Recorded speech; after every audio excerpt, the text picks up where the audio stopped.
Chuck was on 0.3. A 0.3. But to balance it, XG. That's phenomenal. Enzo scored some big goals in this tournament. He has. Turned up in some big moments. Like Argentina's midfield, some people have had their question marks over it, but in certain situations they've come through. Alexis McAllister's had a good tournament. Could have got a couple of goals. Has been okay. Could have scored a couple of goals against England. So I don't think you can say that Alexis McAllister. You don't think so?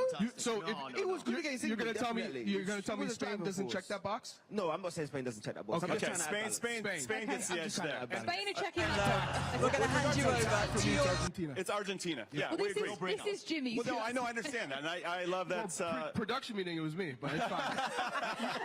Maybe you missed your memo, but it's okay. We've had a lot So, Chuck, of we have to say changes. attack. Well, we'll share the responsibility. Yeah, we still got 2 hours. That's what I was doing. I'm working with my guys. Working with Because no, it's definitely Messi, Julian Alvarez. They've just been sharper. You got Lautaro coming off the bench. Mikel Oyarzabal, very solid, getting on the end of stuff. Very good system guy, I would say.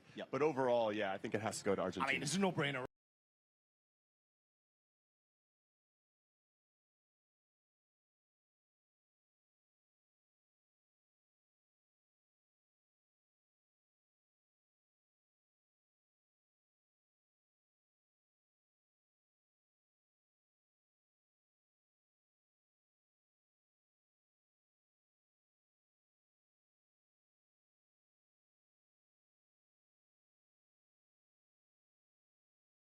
We've had a... Get more from your holiday with TUI. More hotels designed around what you love. Like We've had a lot of Chuck, we have to changes. say attack. Well, we'll share the responsibility. Yeah, we still got 2 hours. That's what I was doing. I'm working with my guys. No, it's definitely Messi, Julian Alvarez. They've just been sharper. You got Lautaro coming off the bench. Mikel Oyarzabal, very solid, getting on the end of stuff. Very good system guy, I would say. But overall, yeah, I think it has to go to Argentina. I mean, it's a no-brainer, right? Especially when it's like a 15-minute burst in a game. You've got Argentina switching on. It doesn't matter who the opponent is. They've obviously been under a lot of pressure where there was a couple of games, Cabo Verde and Egypt. We thought, they're out here. This is it. The world champions are out. That push of the button changes the game. And Nico Williams not being available for Spain, that changes I think for me, equation. Had Nico Williams been flourishing and playing every match, and that special partnership he has with Lamine Yamal, I wonder if he starts today, Chuck. Yeah, that could be another one. That could be another change that maybe Argentina's not quite prepared for. Baena wasn't too good in the last game. No. All right, okay, so you've got that one, attack manager now. Man, this is probably the biggest coin flip. I've been back and forth on this, Chuck. You have? I believe that it was actually one. Scaloni's won 3 major trophies. But De La Fuente... Oh, where are you going? I'm going to go with Scaloni. No! Why are you all saying no? Because it's the teacher and the student. Like, De La Fuentes has passed on all the advice. They put on the same Yeah, but coaching. everything Scaloni's won. If Scaloni has gone into my classroom... He's won already. 37 games unbeaten. They don't lose games. Wait. If Scaloni has come into my classroom and I've taught you in terms of the system, I can see elements of Scaloni in what he's taken from De La Fuentes. Like, De La Fuentes is a system manager, but also understands something in terms of the head coach. I'm intrigued to hear the reason. Okay, listen. What he's done with all of these youth teams. Spain has not been down yet in this tournament. That's a good thing. Okay, but they have not yet suffered. Argentina have suffered in 2 different games and have found ways to come back into it, and we could argue that's due to Scaloni making the right changes to make that happen. Jimmy, comrade. Good point. De La Fuente hasn't had to make those decisions. Jimmy, I could suffer too if Leo Messi was on my team. I could suffer too. I get it. If Messi was on my team as well, I could suffer. It's not just that. You got to have impact from the bench, and Argentina also on a great run right now. I think they're 14 games unbeaten now. So hey, we got to give credit. Let's not forget about Mikel Marino. They do kind of coach themselves, though, right? Mikel Marino, Nico Argentina Williams. got that pace. They've got that ability. They coach themselves because of the leadership and experience on the field. So that's why I'm leaning towards De La Fuente. But when you talk about brave decisions, taking Pedri, one of the star boys, out of your team, putting Fabian Ruiz in. It's a brave decision. We're going Argentina. We're going Argentina. Okay, we'll go to Argentina for that one. Now mentality. I'm going Spain. I'm one Spain. Again. Well, I'm going to go Argentina. Okay, hold on. Let's let these guys talk. Mentality. What are you going with mentality then? We're 2-2 right now. Mentality all day Argentina. All right. Absolutely spectacular. Okay. The way they come back in games is just unbelievable. The experience they've got, obviously the fight, the desire, the way they celebrated against England. Obviously you can hear the accent. I absolutely loved it. Of course he did. So listen, if it goes to Argentina mentality, right? Now it's really going to come down to players or the coach, because Spain has the edge on the player side, on the field stuff, but the intangibles are falling to Argentina. Mentality on the pitch, Jimmy, yeah? Well, no, of course, a little bit of it, but in terms of we're giving goalkeeper and defense and midfield all the Spain. This is what I'll add. We've seen coaches in this World Cup really be ostracized, right? Because they freeze. Right, and making the right decision. Just say Thomas Tuchel. Just say Thomas Tuchel. No, but I even go back to the third place game. Yeah, right. Deschamps in that first half, he should have made changes, and he didn't. He held off, and we've seen him doing it in a World Cup final. Yeah. Now Cherki comes off with a number of other players, and all of a sudden they went from losing that first half 4-0 to winning the second half 4-2. And I know they gave up too many goals. It was out of it. However, managers have a big role to play in making the right changes at the right time and making those in-game adjustments. Now, to your point, De La Fuente hasn't really been under pressure like that. And again, you could say because his preparation. Now he's made some slight changes. How many managers did you listen to on the pitch? None. Zero. How many did you, Charlie? How many did you, JD? When I'm on the pitch, I didn't hear a single thing. There's you didn't have hydration breaks before. Between preparing for a game and Fabian Ruiz, coming in, or Mika Marino coming in, and I understand that. But Scaloni has won 3 major tournaments in a row, and if he wins this one, come on. I would just say one thing. I know we got to go to break, and I don't want to. We do. But what I would say to you is, what I've learned about Argentina throughout this tournament is, you see all those fans that Nico's been speaking to, all the energy we've seen in Times Square. We felt it all the way from the country, all the way to here.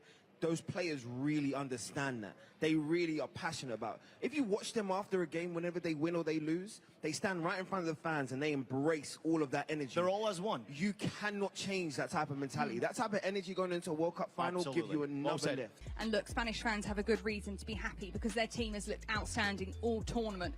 They conceded just 1 goal and kept 6 clean sheets. And everybody, our friends at SofaScore here, have shown us the best goal difference since 1970. This Spanish side sit 3rd on that list, scoring 13 goals, conceding only 1. And no champion has ever done that. So if they were to win today, that would be history breaking. Also, everybody, Spain have the 2nd lowest XG allowed in the last 2 World Cups with 2.15.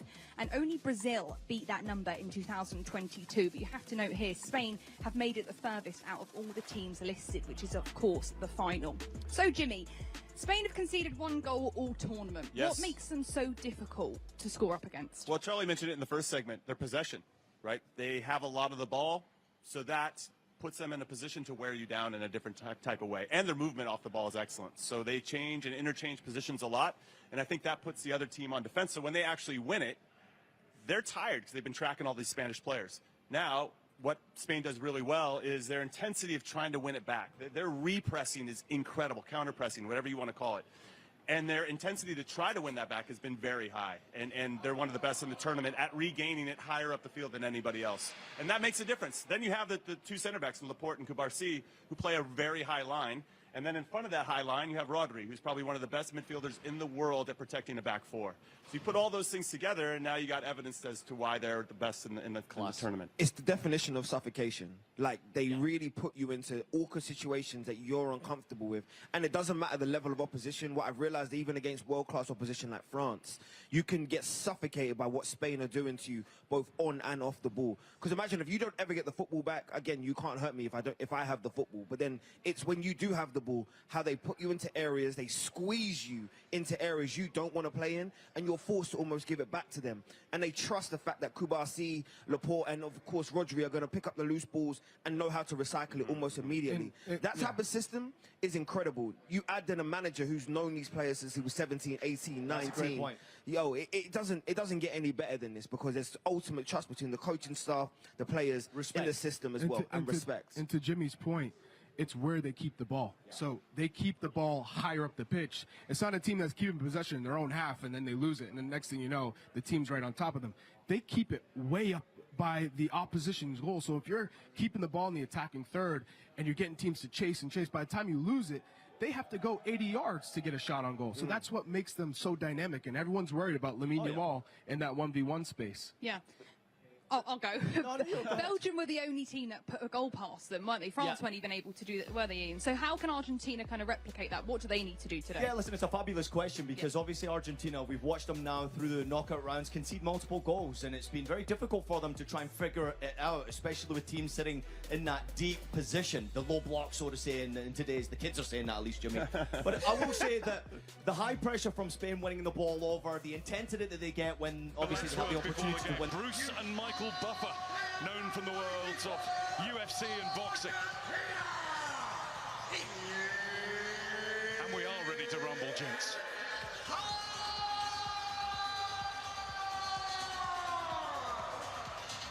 The United States of America, ladies and gentlemen, never knowingly understated.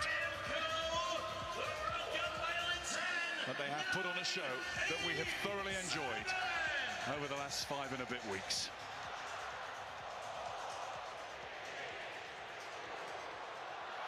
The 23rd World Cup final. Argentina out to be the first nation to retain the trophy since Brazil in 1962. Spain in search of their second star. At least somebody still has the chance to do that. Spain straight away pressing high within the first 2 or 3 seconds. It's what they do very, very well when they haven't got the ball. When they have got it, very difficult to get off them, as we know. Pau Kabasi, the other teenager in the Spain lineup. What a talent he is at centre-back, the boy from Barcelona. Absolutely.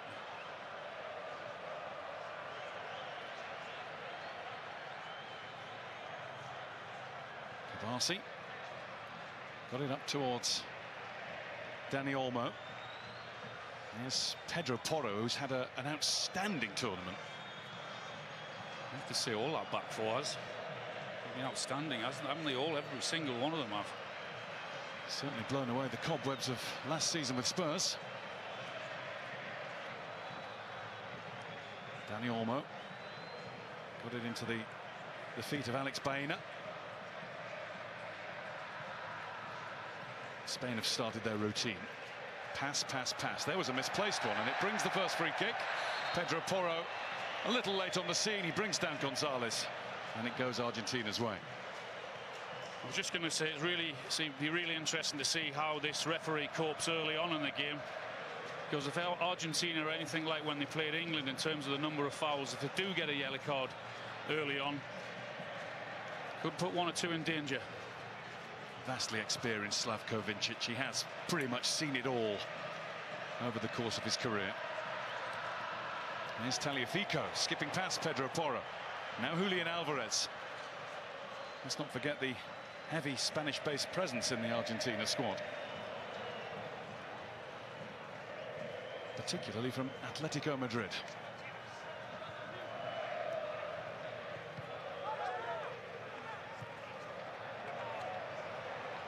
Enzo Fernandez.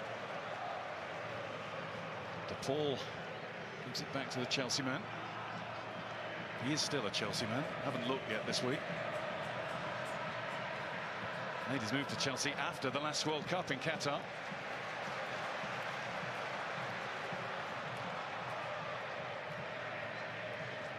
Argentina's turn to indulge in a healthy spell of possession. De Paul made a big difference when he came on the other night, didn't he, against England? All of a sudden, the quality of the cross improved. Balls into the box early.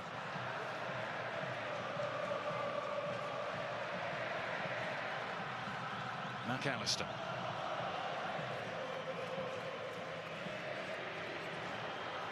Might be able to just see the shirts of the players that are rippling in the welcome breeze. It's in the 80s, but only just. Pretty good conditions, really. I'm sure it's much hotter down there, though, than it is way up here. Better than it was yesterday here, anyway. Couldn't have played yesterday, no. Simple as that. There's rain and there's rain. It would appear New York rain is particularly severe. Always have to be bigger and better. And what's happened there on halfway? There's a tangle. And the referee has given it the way of Alex Baena and against Gonzalo Montiel. He went early. And watch Montiel, got hold of him, not letting him go at all. The referee did well in seeing that.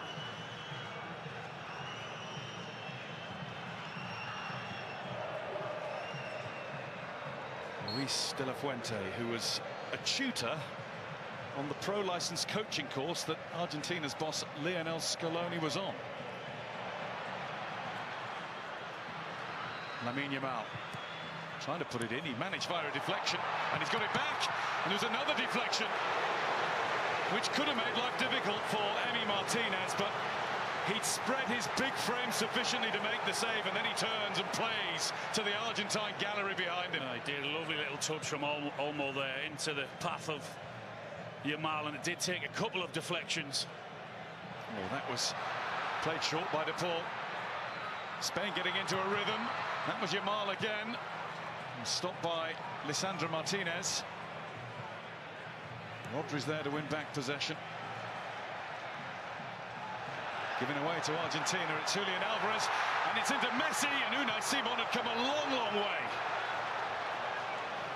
Proved to be the right decision, but that was a nail biter for Spain. Well, he was at, what was he, 30, 40 yards outside of his 18-yard box? He made his decision very, very early then. He had to get it, and he did. Oh, I was sensing red card all over there. Got it right. Here's Cucurella.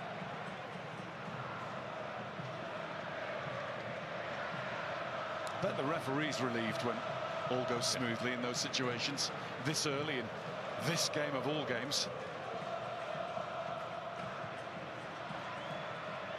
Cucurella wants it.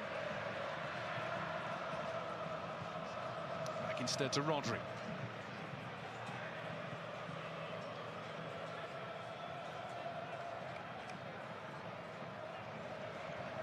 Already Spain do what they do really well in terms of trying to make the pitch as big as possible, whether it's one of their wingers or whether it's one of their fullbacks, pushing so high and stretching Argentina as much as they can.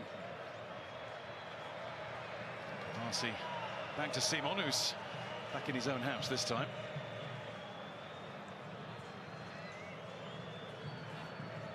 Dani Olmo.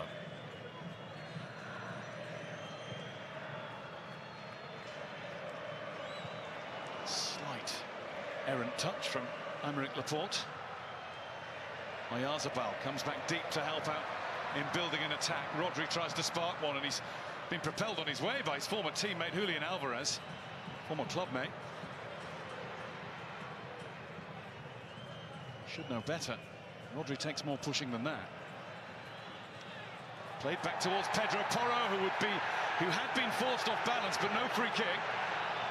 And here's Gonzalez for Argentina. That's run away. Well, there's the first moment of any sort of difficulty for the referee.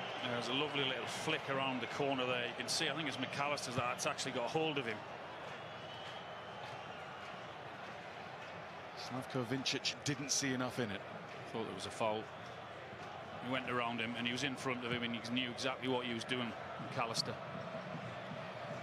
Dani Olmo turns away from Christian Romero. Not enough on that to pick out Cucurella. He will still try. McAllister caught really slow in possession. Oyarzabal.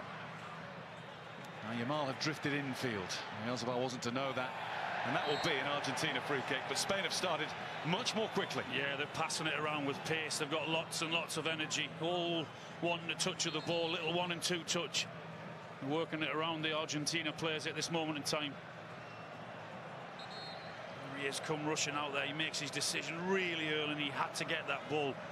Simon. I think the great man did him a bit of a favour by getting out of the way quickly. There's the deflection also from Yamal. He's trying to guide it into that far post, isn't he? But Sandro Martinez gets the little block. Just the one goal for Lamine Yamal at the World Cup so far. That was against Saudi Arabia. Seems like an age ago. As another ball goes astray, and Argentina get the benefit of it. It's their throw. Fabian Ruiz with a rare error.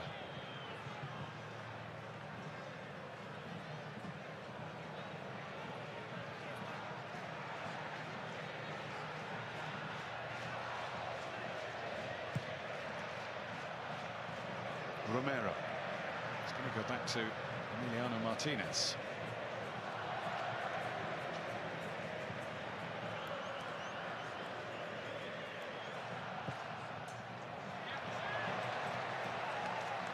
Too difficult for Tagliafico to keep in play. The presidents together.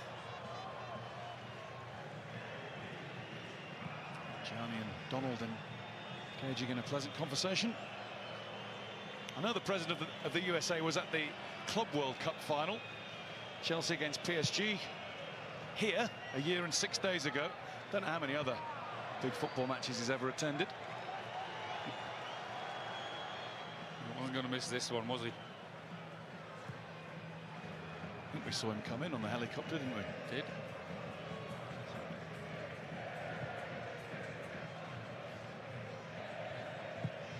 Martinez.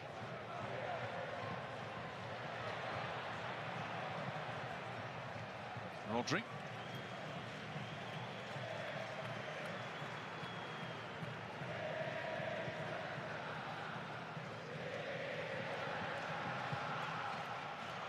Over towards Lamine Yamal.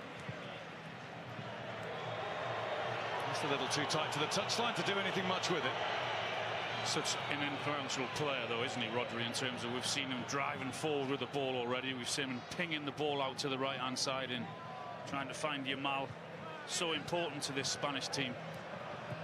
And back to his very, very best. Azabal took a little bit of a push from Lisandro Martinez. Rodri.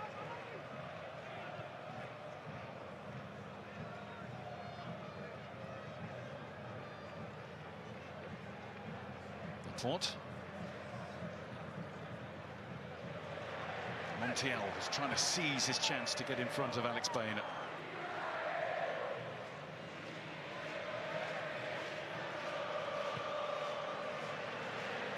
Continuity key for both these nations, which is possibly one of the reasons why they're here. Spain have continuity right through the age groups. They all play the same way, they all come through together. Argentina have continuity with the same set of players that's won the lot over the last 5 years. There's Fabian Ruiz, seeing who he can deliver to. Oyarzabal left it alone. And it's going to be a Spain corner. You see Dani Olmo putting his hands on his head there. He thought the ball was actually going to fall to him, to drop to him. But they've got the corner anyway.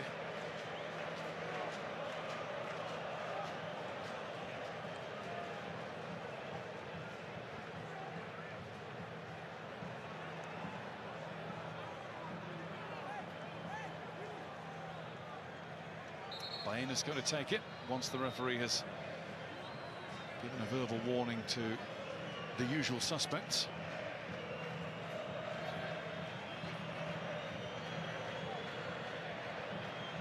Rodri towers above Enzo Fernandez.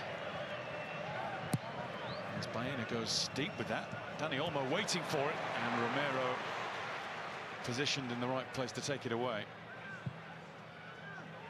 Back out to Lamine Yamal. Pass one.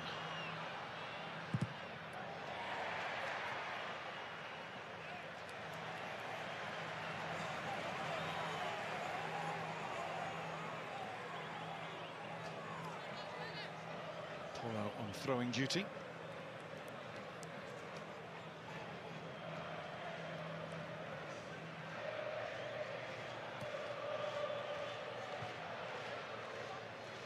Kubasi.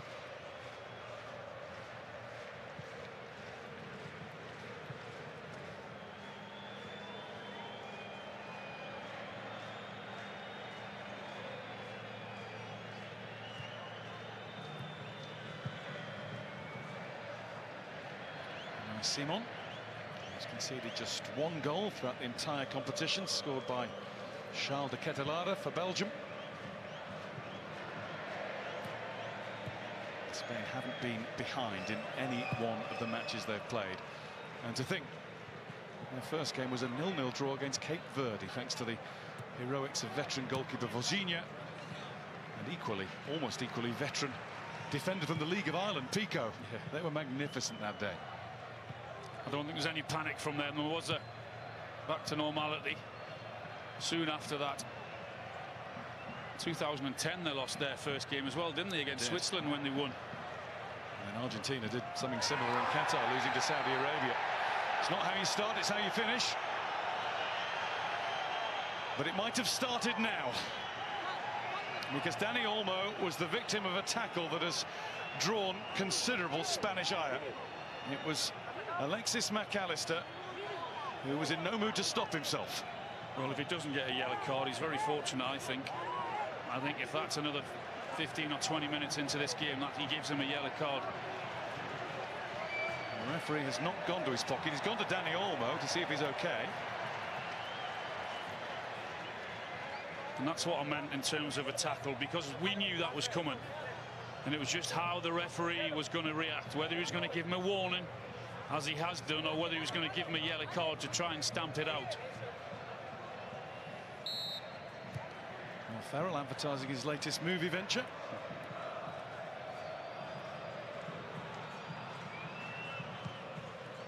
I think that's AKA Rocky, or ASAP Rocky, sorry. I think. Not getting any backup. Which one was it, AKA or ASAP? Yeah, but we won't bother again.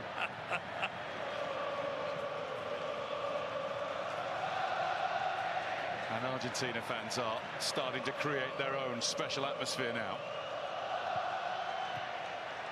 Pockets of them right in amongst where the majority of red-shirted Spaniards are too. Free kick this time for Argentina.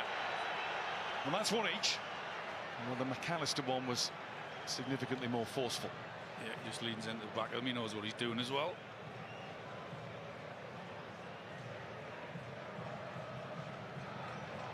You were saying we knew it was coming. I think we knew on Thursday. Yeah.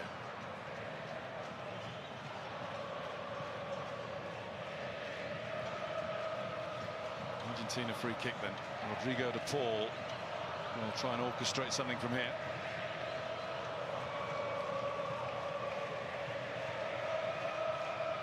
Can't be much break for him and Lionel Messi. Inter Miami players. The MLS season has already restarted after its World Cup hiatus. De Paul, that's a really good ball round the back. Nicolas Gonzalez just unable to get his stride pattern right to stretch out and touch it. Just a little bit. Too much on it, wasn't there?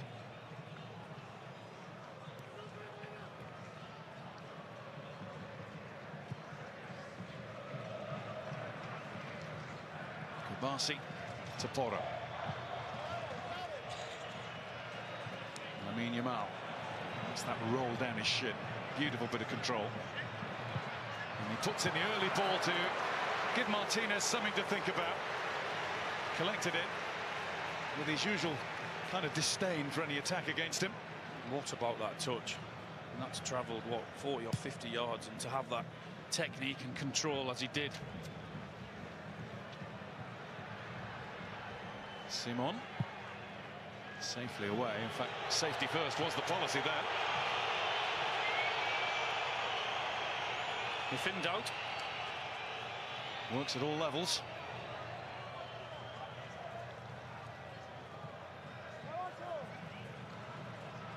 Romero.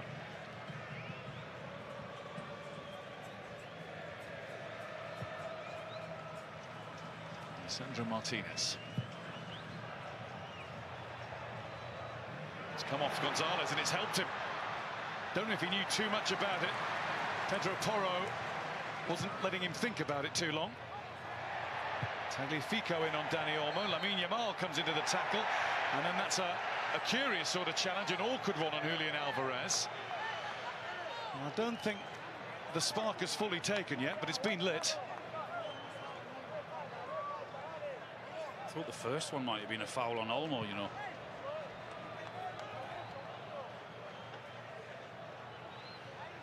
Nicolas Gonzalez knew little about that. Didn't have a clue where it was.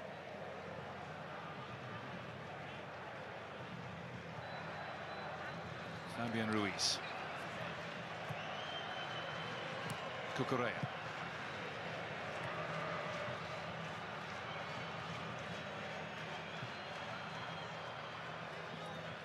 Baena. Romero is all over him.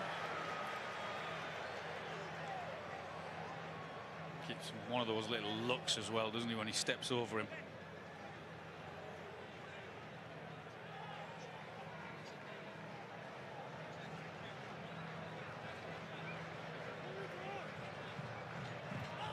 Fernandez. Now he's been caught by a challenge from Dani Olmo, which may have had an element of vengeance about it. Carl's not going to come out again. No, he's not. No, he's not. He's got every right to go for that ball.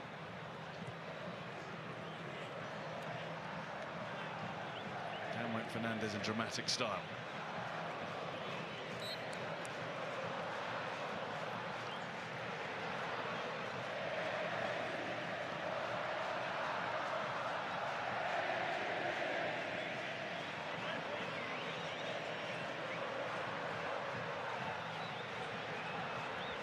What a run Lionel Scaloni has had in charge of the Argentine national team. He's the 7th to manage in 2 World Cup finals in this one. Only Vittorio Pozzo, the great Italian of the 1930s, has coached the winners 2 World Cups running.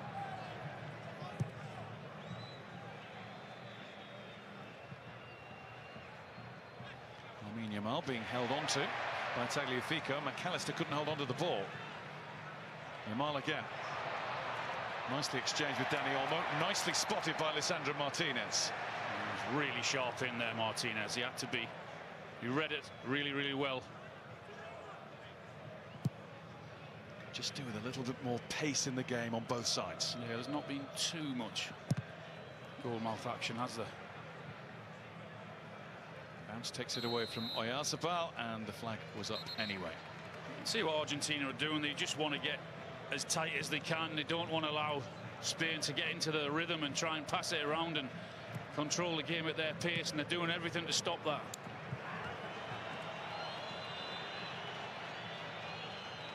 Argentina throw.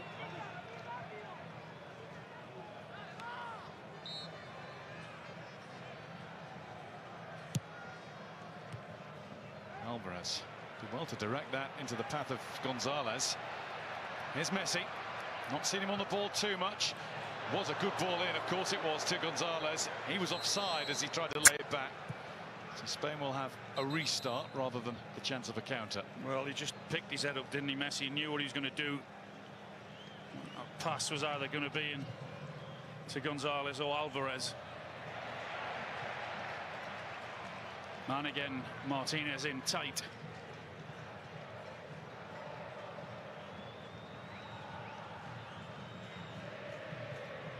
Paul being ordered by Romero to steer it back to Martinez, and here's the other Martinez, Lisandro. He might have to go back to his namesake.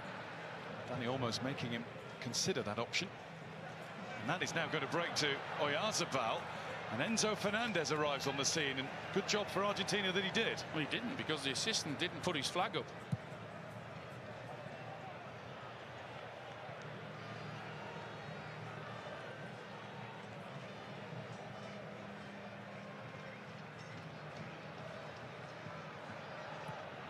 Rodri.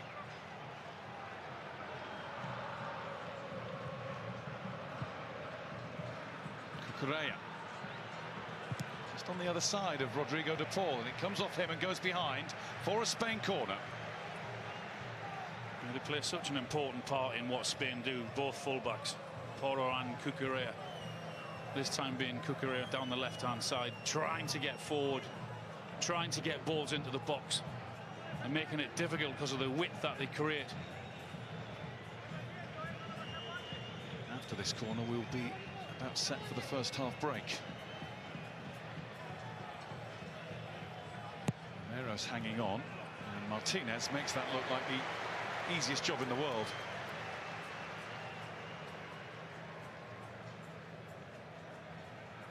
He hasn't got many options now, though, has he? Referees was giving him the countdown, but he dutifully dropped the ball. Back in play now with Lisandro Martinez. It's Fernandez. It's McAllister using his strength to do well against Oyarzabal. Messi. And play's brought back.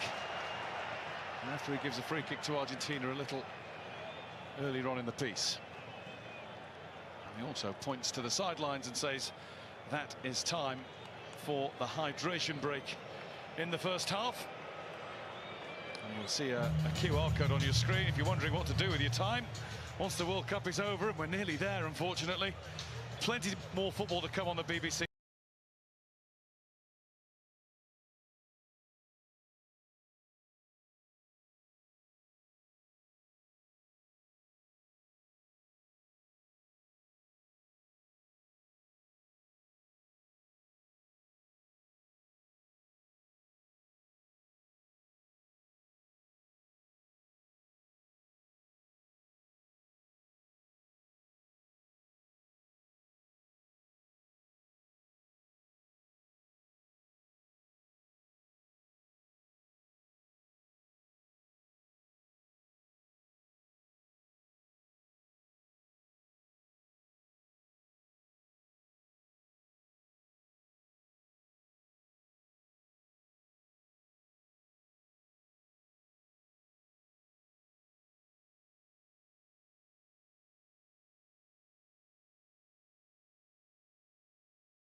who's who.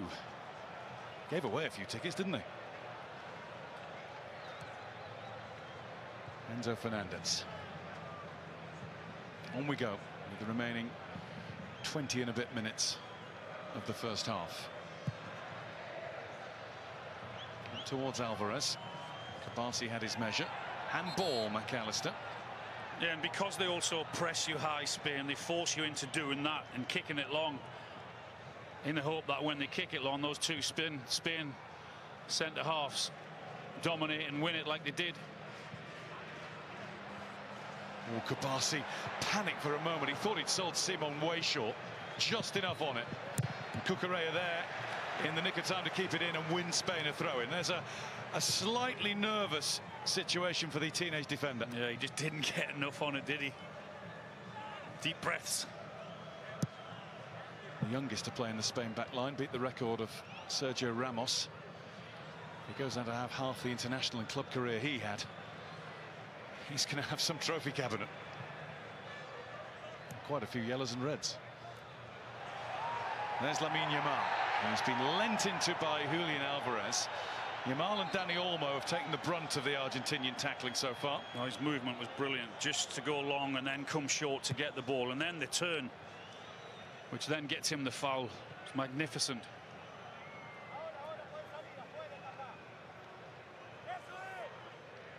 Kubasi. And now his senior partner at the back, Laporte, and here's Rodri.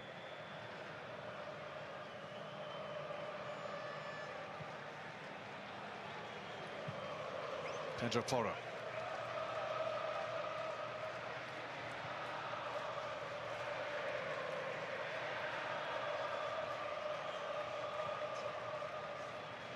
Fabian Ruiz again finds Porro. Dani Olmo couldn't collect it. Alex Baena momentarily thought he might be able to steal in between two. That's that ball, though. That's the ball that the guys were on about. Oh, Cucurella really sharp. And it's his now former club colleague Enzo Fernandez who snaffles it back from him really quickly.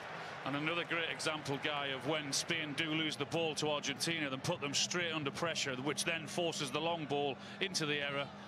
Spain win it back.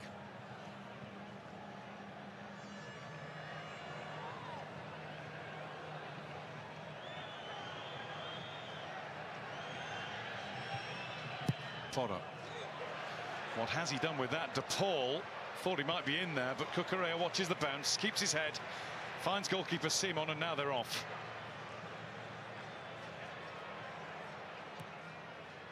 Baena to Rodri.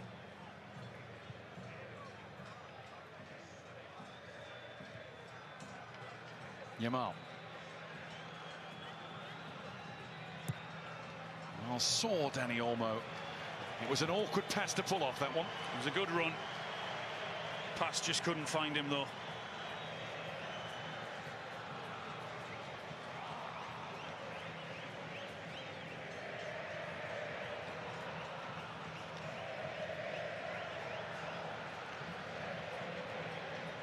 Still we await the first goal, the first significant chance of a goal. Just the one Spain attempt that took a couple of deflections on its way to being blocked by Emi Martinez.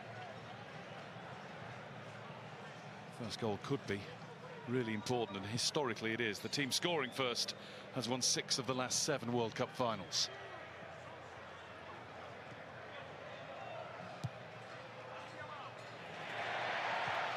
Cut out by Tagliafico. Romero.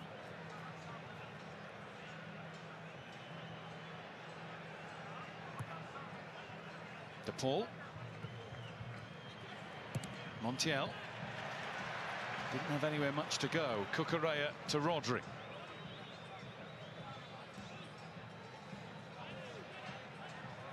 Baena. Oh, lovely drop of the shoulder.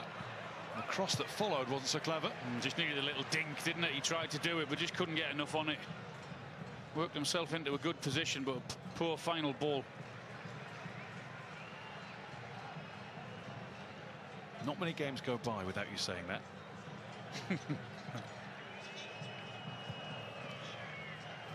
Here's Pedro Porro.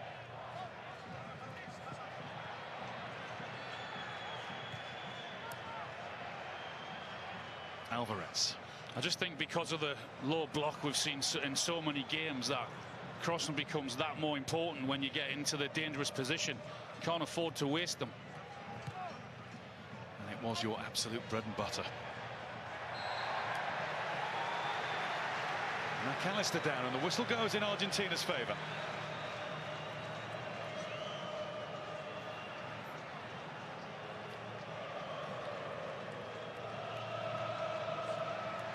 It's the cue for Argentine voices to rise up once again. Did I just say low block there, by the way? You did, you did. You've gone all jargon. Sitting deep.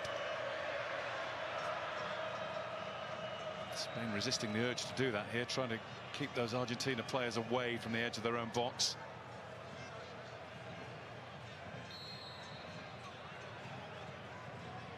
Messi.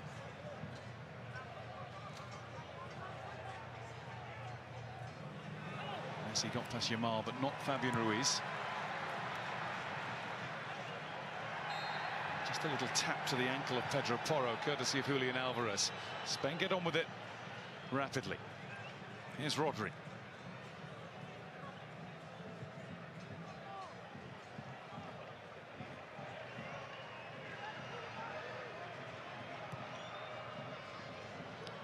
Rodri looking to the left and right. Fabian Ruiz to Porro.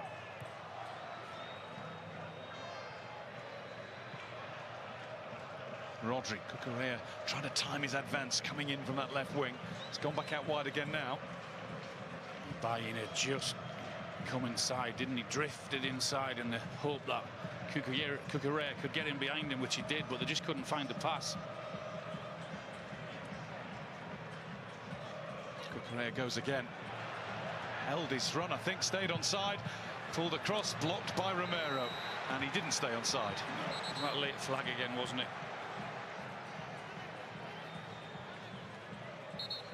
Again, it's methodical, that Spain approach. They only play the pass when they're pretty certain it'll be okay, and they've got every reason on that one to think that it was okay. It was ever so tight, wasn't it?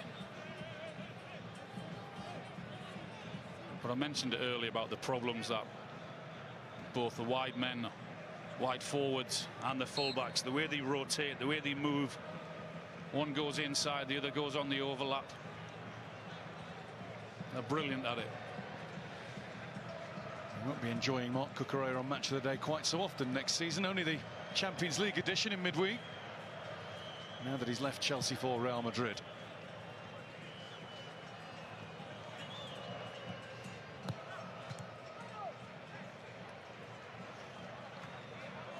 Another Argentina throw-in.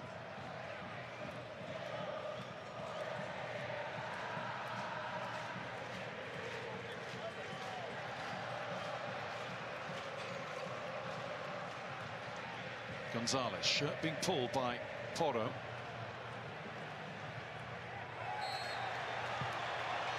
This time the whistle is to the benefit of Spanish ears.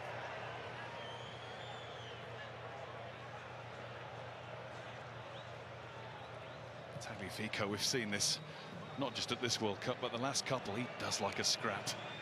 They all do. They don't mind at all, as long as they can get that ball back and try and find Messi. It was a telling line from Scaloni yesterday, as Romero tidies that up away from Dani Olmo. He said the best thing we have is that we all grew up in rough places playing the ball. There's Dani Olmo swerving between challenges. He plays the ball to Cucurella, who's tried to trick his way past Montiel. Didn't fully pull it off. Montiel made sure he took the lot.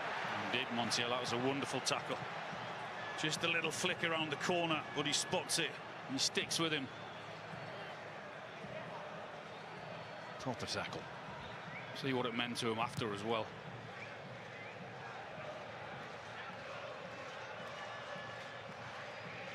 Pedro Porro. Yamal holding off Tagliafico, who's having another scrap. He's back for another. Arms are up from Yamal to the referee. He wants a foul. Nicely taken by Baena. Dani Olmo to Cucurella. Cucurella can look right across into the middle. It was blocked by the heel of Romero. Dani Olmo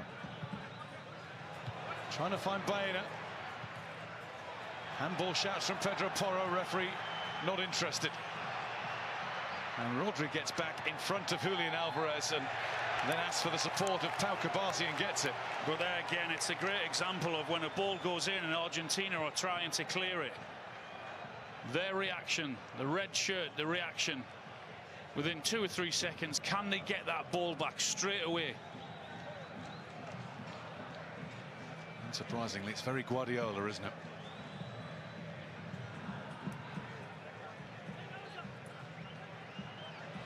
Alex Baena. It's a decent drift, and it was the final ball that deserted him again. Lisandro Martinez not given any time by Lamine Yamal, and Spain showing signs of starting to turn the screw here. Just not letting them out at all. Piling pressure on them.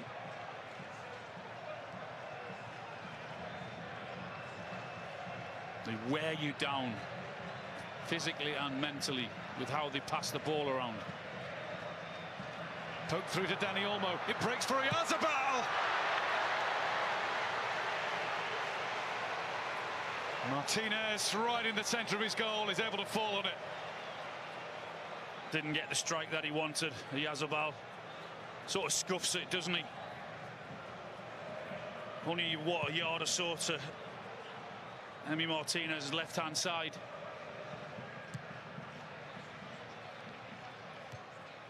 Tagliafico out for a Spain throw-in. Now do they try and keep this step up going until the break?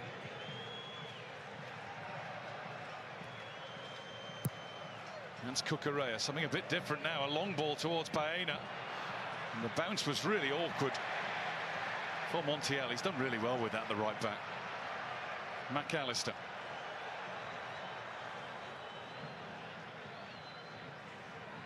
Fernandez. De Paul helps it onto Messi, who's decided he's going to go across to the right and have a run from there. Seen that somewhere before, haven't we?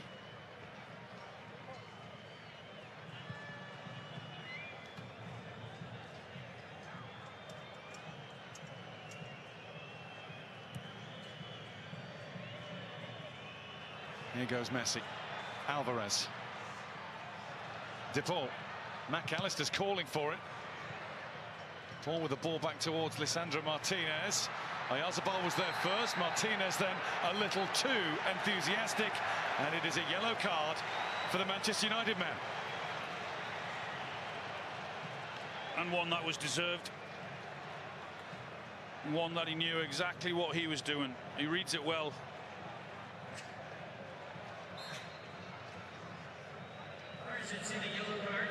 Had to be a tackle from behind. I said to you, didn't I, about 15 minutes ago, if a tackles like that happens, it's going to be a yellow card. McAllister got away with one.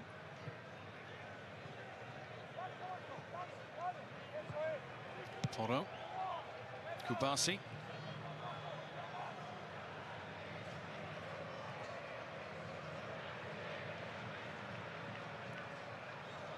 Fabian Ruiz. Oyarzabal trying to find some space in between Tagliafico and Martinez. Cucurella, Rodri.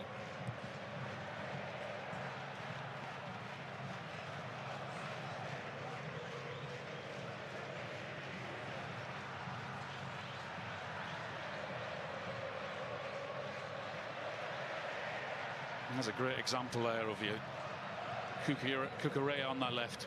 A width again, Olmo in the space. Oyarzabal in the space, trying to get the ball in the hole, and then you come over to the right-hand side and Yamal's on the right. Nicely controlled by Oyarzabal. Pedro Porro into the box.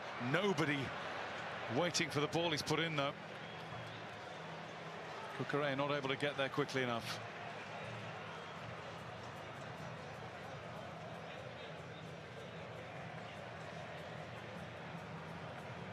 So a lovely little run in behind, but again, just that is a dink, the good ball. I think he's looking and hoping that someone can get on the end of it. He did his job, put it in the middle.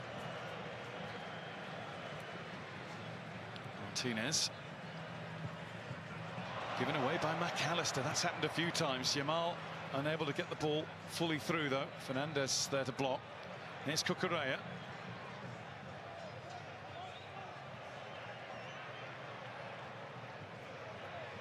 Spain have laid the foundations. Now they have to start to build. Cucurella taking on the shot. And Martinez, look at the appraisal he's got of his angles. He knew exactly where that was going and probably how many centimetres wide it would be. Yeah, he's well within his rights to have a shot, Cucurella. No other option really than to do that, but as you said, Martinez knew that wasn't going to trouble him. Got his angle spot on. Having just been booked, Lisandro Martinez is now down in his own penalty area. Slavko Vincic will be reiterating that if he needs treatment, he's going to have to go off. The signal's just been given by Emi Martinez that he'll be going off anyway. He won't be coming back on. You'd think that's what that signal was, wasn't it? Argentina could be losing one of their trusted centre-backs. It's been a really good partnership between the man from Spurs and the man from Old Trafford. I know some have criticised it, but together they just seem to gel. See Otamendi warming up there. He did indeed. Looks like he is coming off, isn't he? And Otamendi coming on. So to use the nicknames, the Butcher is being replaced by the General. Otamendi on to play for his country for the 139th time. Number 6, Lisandro Martinez, is replaced by number 19, Nicolas Otamendi.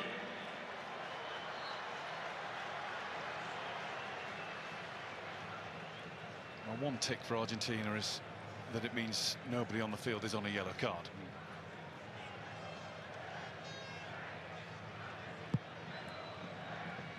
And Otamendi's been there, done it, and won it.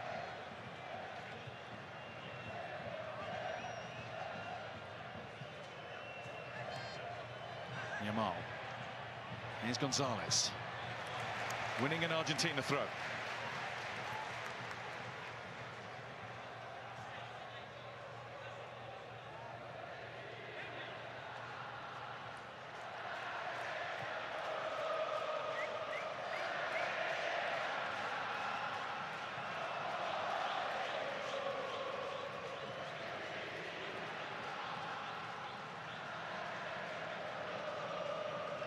Martinez again to slow it down. We heard Wayne say, didn't we, in the first hydration break, they're slowing it down too much. That will go to Simon. Alvarez was interested just for a brief while. We are into the additional time. There'll be at least 4 minutes to play. And a bad ball over the top, that from Martinez. It's what you've got to do sometimes when you're constantly under pressure. If you have to go long, at least you've got someone to run in there. That was one of England's problems, wasn't it, in the week? That they didn't have that option. Gonzalez started to slalom and then got stuck in the snow. Rodri. Cross to Cucurella. De Paul wants to make life awkward. Cucurella has found it awkward. Unable to get the bend on that to tease one forward towards Alex Baena.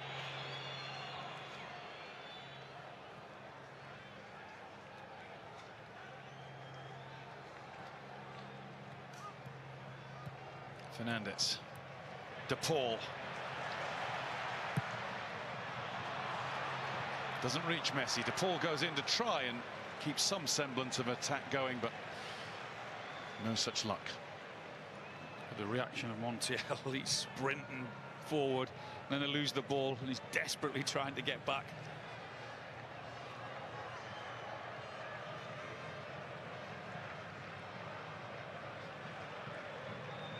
Pedro Porro. Oyarzabal.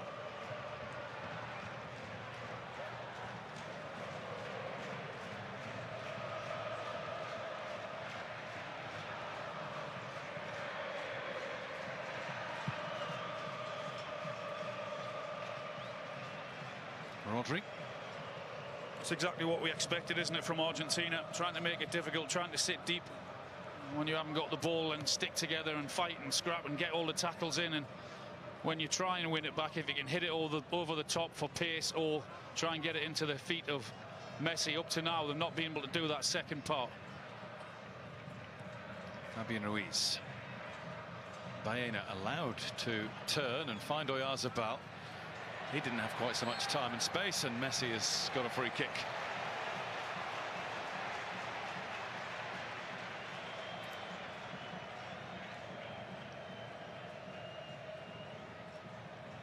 Kick to the shins from Oyarzabal.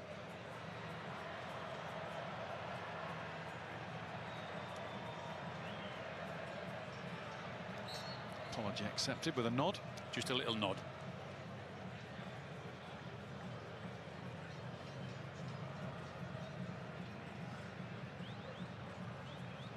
Romero.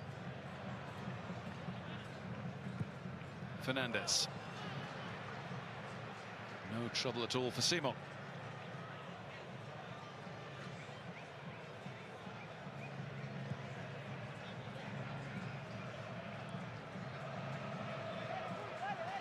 Kubasi.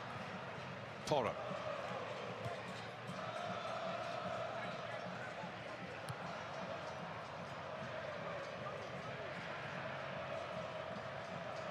Laporte.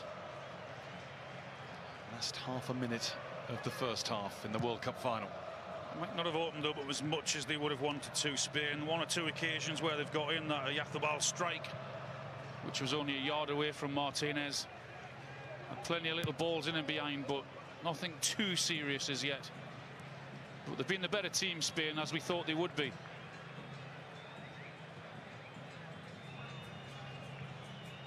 Martinez will get this one away. And that is half-time in New York, New Jersey. Lionel Messi has had precious little chance to shine. Spain have been the better team, but nothing to show for it yet. Spain 0, Argentina 0. It has been all Spain. Just 3 shots so far, all Spain's. It's the fewest on record since the 1966 World Cup first half. And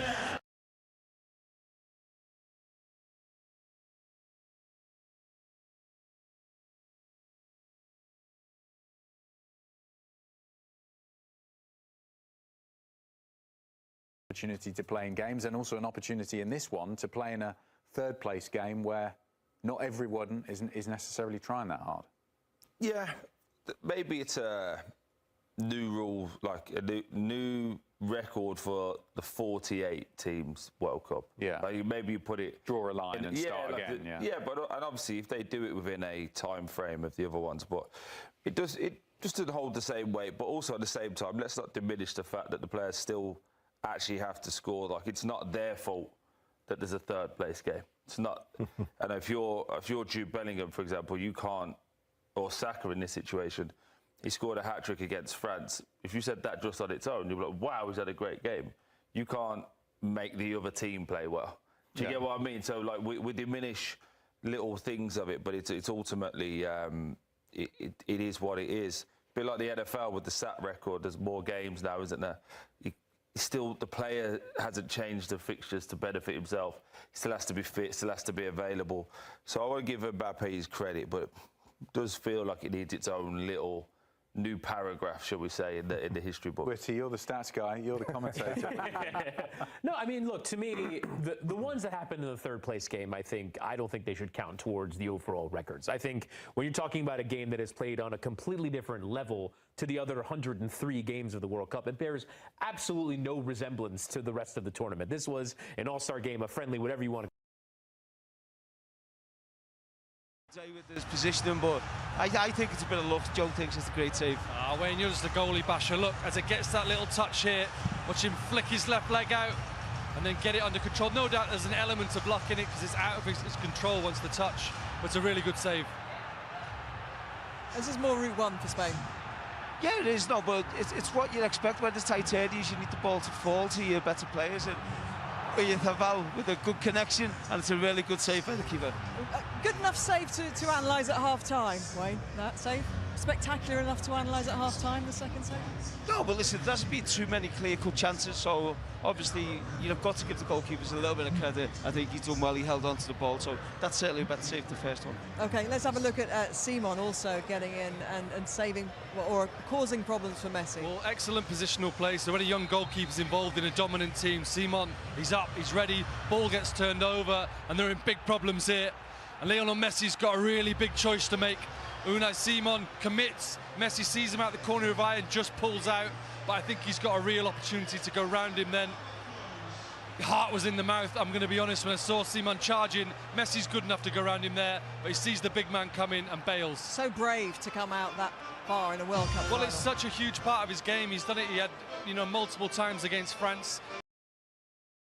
Call it. I think this third place match shouldn't, but in the overall, he still scored 20 goals in the World Cup in 3 tournaments. Even if you do say that this one has one more game, it went out in the semifinal. That's 7 World Cup games. He played 7 in the last one, and 6 or 7 in the one before that. So, in theory, I don't think it makes a massive difference for Mbappe. Messi, because he's gotten to now a 6th World Cup. He's playing in an 8th game that counts. But I don't think. To me, it's more the individual tournament ones. Like for instance, Michael Olise is now the first player to deliver 7 assists in a single World Cup. That for me is one where in a single World Cup you are playing a game more. It's a different thing. Also, the thing with the 48 teams is a weaker level of opposition. So I think something like Mbappe's or Messi's, I don't think it makes a material difference that they're playing a game more in this tournament, other than you're playing against weaker opposition. But for the single tournament records, I wouldn't treat them the same. It has been a feature of this World Cup, hasn't it? The battle for the Golden Boot, and actually for me, that's something that I suppose I hadn't really thought about it before coming into the tournament, but. That's been a storyline that we've been following all the way through. It's also because all the stars have delivered. Yeah, exactly. All those great players have played well. It's been an intriguing sort of link between all of these different It adds to the narrative. You go back to the final in Qatar 4 years ago. It's Lionel Messi, Kylian Mbappe going toe-to-toe, neck-to-neck. They were teammates at PSG, and it didn't end so well between them. Maybe a bit of jealousy, maybe a bit of one-upmanship. And PSG season went down the drain because of that World Cup final. You had teammates from a PSG standpoint on the French team and the Argentine team. But Kylian Mbappe is ridiculous. I want to remind everyone what the narrative was around him at the end of the season, the club season, that he was the problem at Real Madrid. And maybe he wasn't a good thing for French football as well. At this World Cup, he definitely changed the narrative for me, Troy. He's changed the narrative. Not for me. He's a difference maker. He's definitely a match winner. You see it with the French team. And I think Madrid fans are going to be excited to see this version of Kylian Mbappe at the club level this coming season. Have you ever played with that you thought is a top player that had to let you know they're going to try and run hard now? Which one? None. No top players ever had to come out before a tournament and say, I'm going to run around. You're going to see a different version of me. Did you see him running around? Especially at his age, 27. But did you see him running around? I did today. All he's done. I did today. In the first half? Troy, in the first half. In the first half, of all the players that were actually putting out effort, Michael Olise and Kylian Mbappe was trying to play at least to get goals. Because that's for him. That's what he does. His stats will always be fantastic. His goals output, his assist output will be fantastic. But the reason he won't be, in my opinion, spoke in the same breath as a Zidane, as a Thierry Henry, is because it's about him. It's always about him. I think that's the frustration when I read the things and the papers about Real Madrid. That's where the frustration is. Not that you score goals, because you are fantastic. You score loads of goals. But it's an output for the team. He doesn't do that. And once he scored, then he starts running. Then he starts trying to, once he's got his moment. That's not the side of a captain and a leader. So I agree with the principle of what you're saying, but you can't come out to a World Cup and say, watch, you're going to see me run around. That fundamentally is the minimum you have to do as a top player. And the other thing, too, with Mbappe is, to your point, he won the Golden Boot in La Liga. He won the Golden Boot in the Champions League. He remained the top player, goal scorer in the Champions League despite going out in the quarterfinal to Bayern Munich, and is now. So there is no doubt about his ability to score goals. It's now about impacting winning.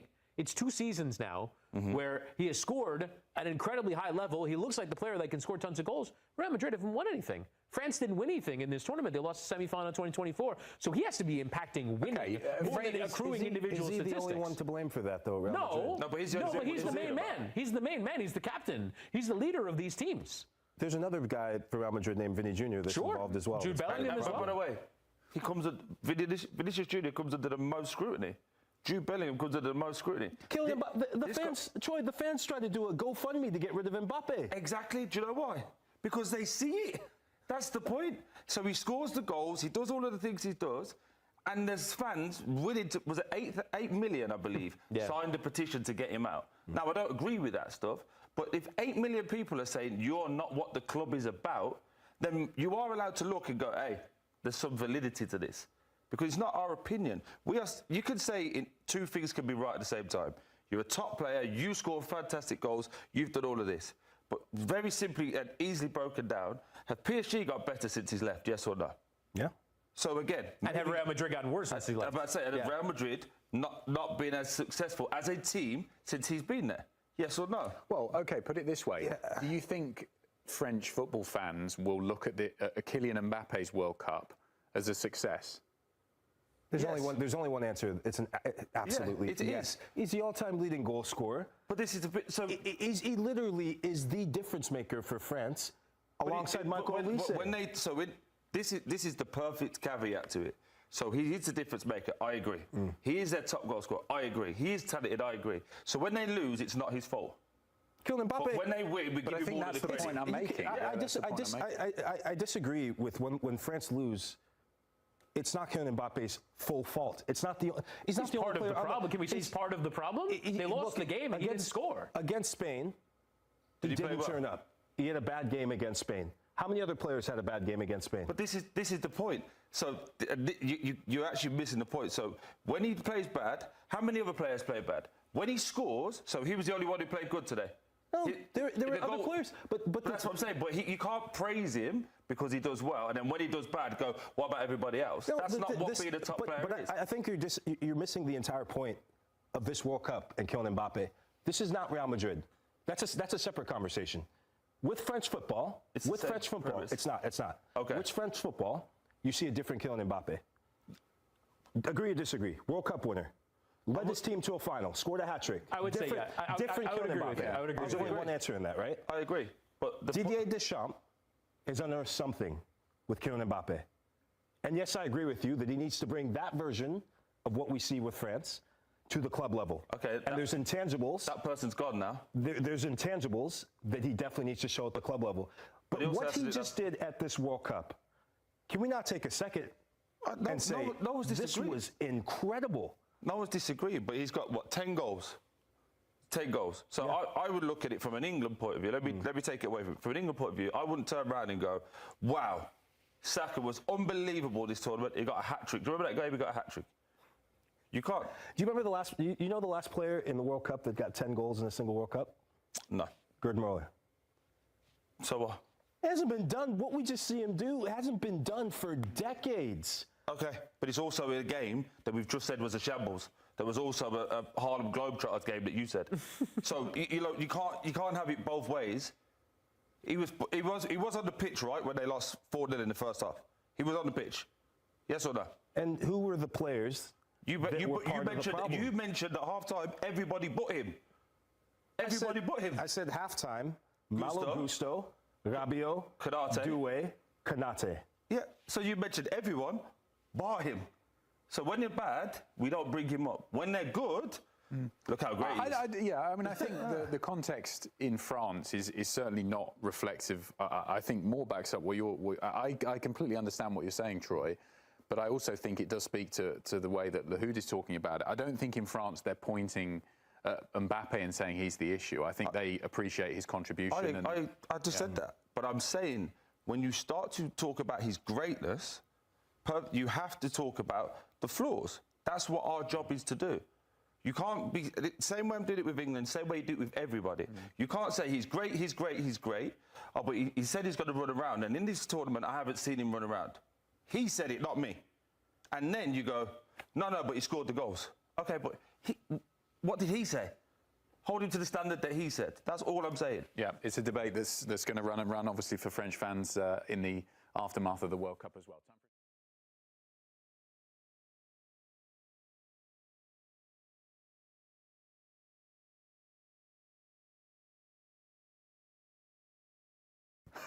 What a ridiculous game of football. What a ridiculous second half. If you'd have said at half-time, Troy, France will score 4 goals and still lose, I think you probably have called me an absolute idiot.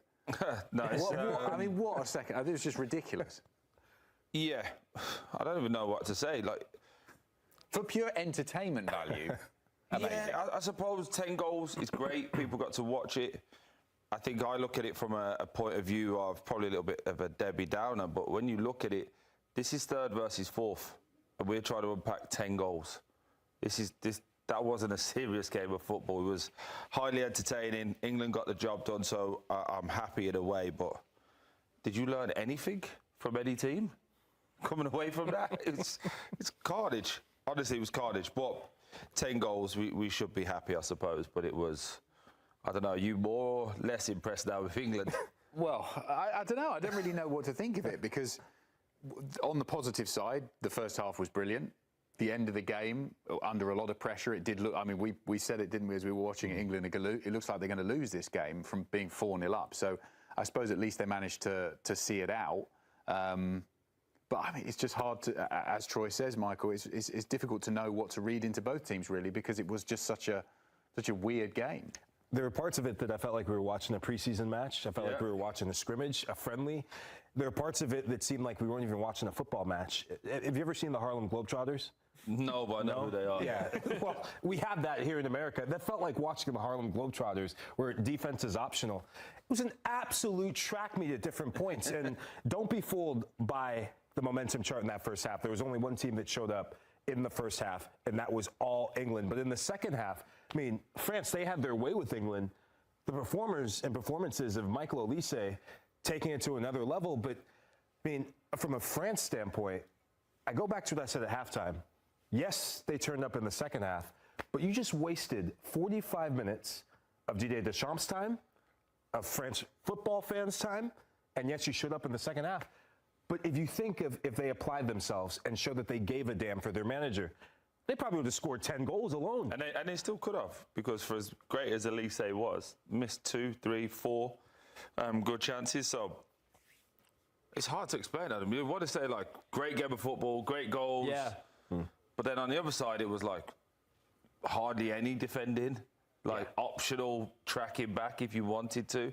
And then there was moments where there was overplaying. Like even Jude missed a massive chance, didn't he, when he cut back in and could have scored, but he wanted to make it perfect. It was carnage, and it was mayhem. I'm really intrigued to hear what both managers have got to say. Because somehow they're going to find positives. Not at all what they could have wanted. Yeah. I do think sometimes we have to forget that we're analysts and remember that we're fans of the game. And anyone who watched us, that was amazing. Yeah. That was fantastic to watch. Is that the game you grew up watching? No, but it's a third place game. To me, it doesn't matter. The result doesn't matter. I don't think this is a massively consequential game. And by the way, I don't think the players thought it was a massively consequential game. Otherwise, it wouldn't have played like that. I do also think that we should give a fair bit of credit to the players who did show up in the game. I thought there were 2 or 3 players for France. Dayot Upamecano came on at halftime and completely altered. We want to talk about changing a game, but he changed the level of energy and application of the entire team. I thought Deschamps sent the right message by subbing all 4 players at halftime. That was more of a captain's response than we'd seen from Mbappe at that point. For sure. Yeah. Although Mbappe had his moments in the second half as well. Obviously, he gets the 2 goals. So I thought Upamecano came on and made a genuine difference the way that they applied themselves. Dembele was very good in the second half. Olise as well for France. For England, I thought Jed Spence was fantastic throughout the 90 minutes and did well to carry England to good positions, responded well to get the penalty for the 5th goal. I think from an England point of view, one of the things that does stand out is that obviously all of the talk in the last 72 hours is the way that they responded to having to defend. And they sat back and they were fairly ropey for a while. When they counterpunched twice. They got the penalty from Spence. Jude should have had a goal. He eventually gets the 6th goal and kind of puts a finishing touch on the game. So I thought there were a few elements of let's enjoy the fact that some of these players really applied themselves, changed the impetus of the game, and really brought something to this occasion, which otherwise could have been really an embarrassment after 45 minutes, which is what it was. There was a period actually in the game, wasn't there, towards the end where we did get both teams playing, because that was up until that point we'd seen England dominate the first half, France completely absent. Then the second half, when France were coming back into it, England were largely absent. And then finally towards the end, Troy, we did get a game where it was one team going up the other end trying to, it was, to use Lahoud's analogy, a game like watching the Harlem Globetrotters, but at least both teams were trying to play. It wasn't one dominating not the other. At moments, it was like a Sidemen charity game. That's what it was. At moments, it was crazy. But look, let's try and unpack it a little bit from both angles. England can take the positives that they can be front-footed and they can score goals. Again, defensively vulnerable and don't know how to manage moments within the game. You know, 4-0 up and cruising. Managed the first 10 minutes of the second half. Upamecano comes in from France's point of view. On the opposite, there was embarrassing and pathetic in the first half. You have a player come in with an intention that just goes, there's one big tackle, and one tackle, runs forward, passes it, Elise slips the ball in for Mbappe, goal. And you could see them all go, oh, we've got to do it properly now. And then they had a 10-minute spell that was like, wow, they've turned it up not only one gear, but 3.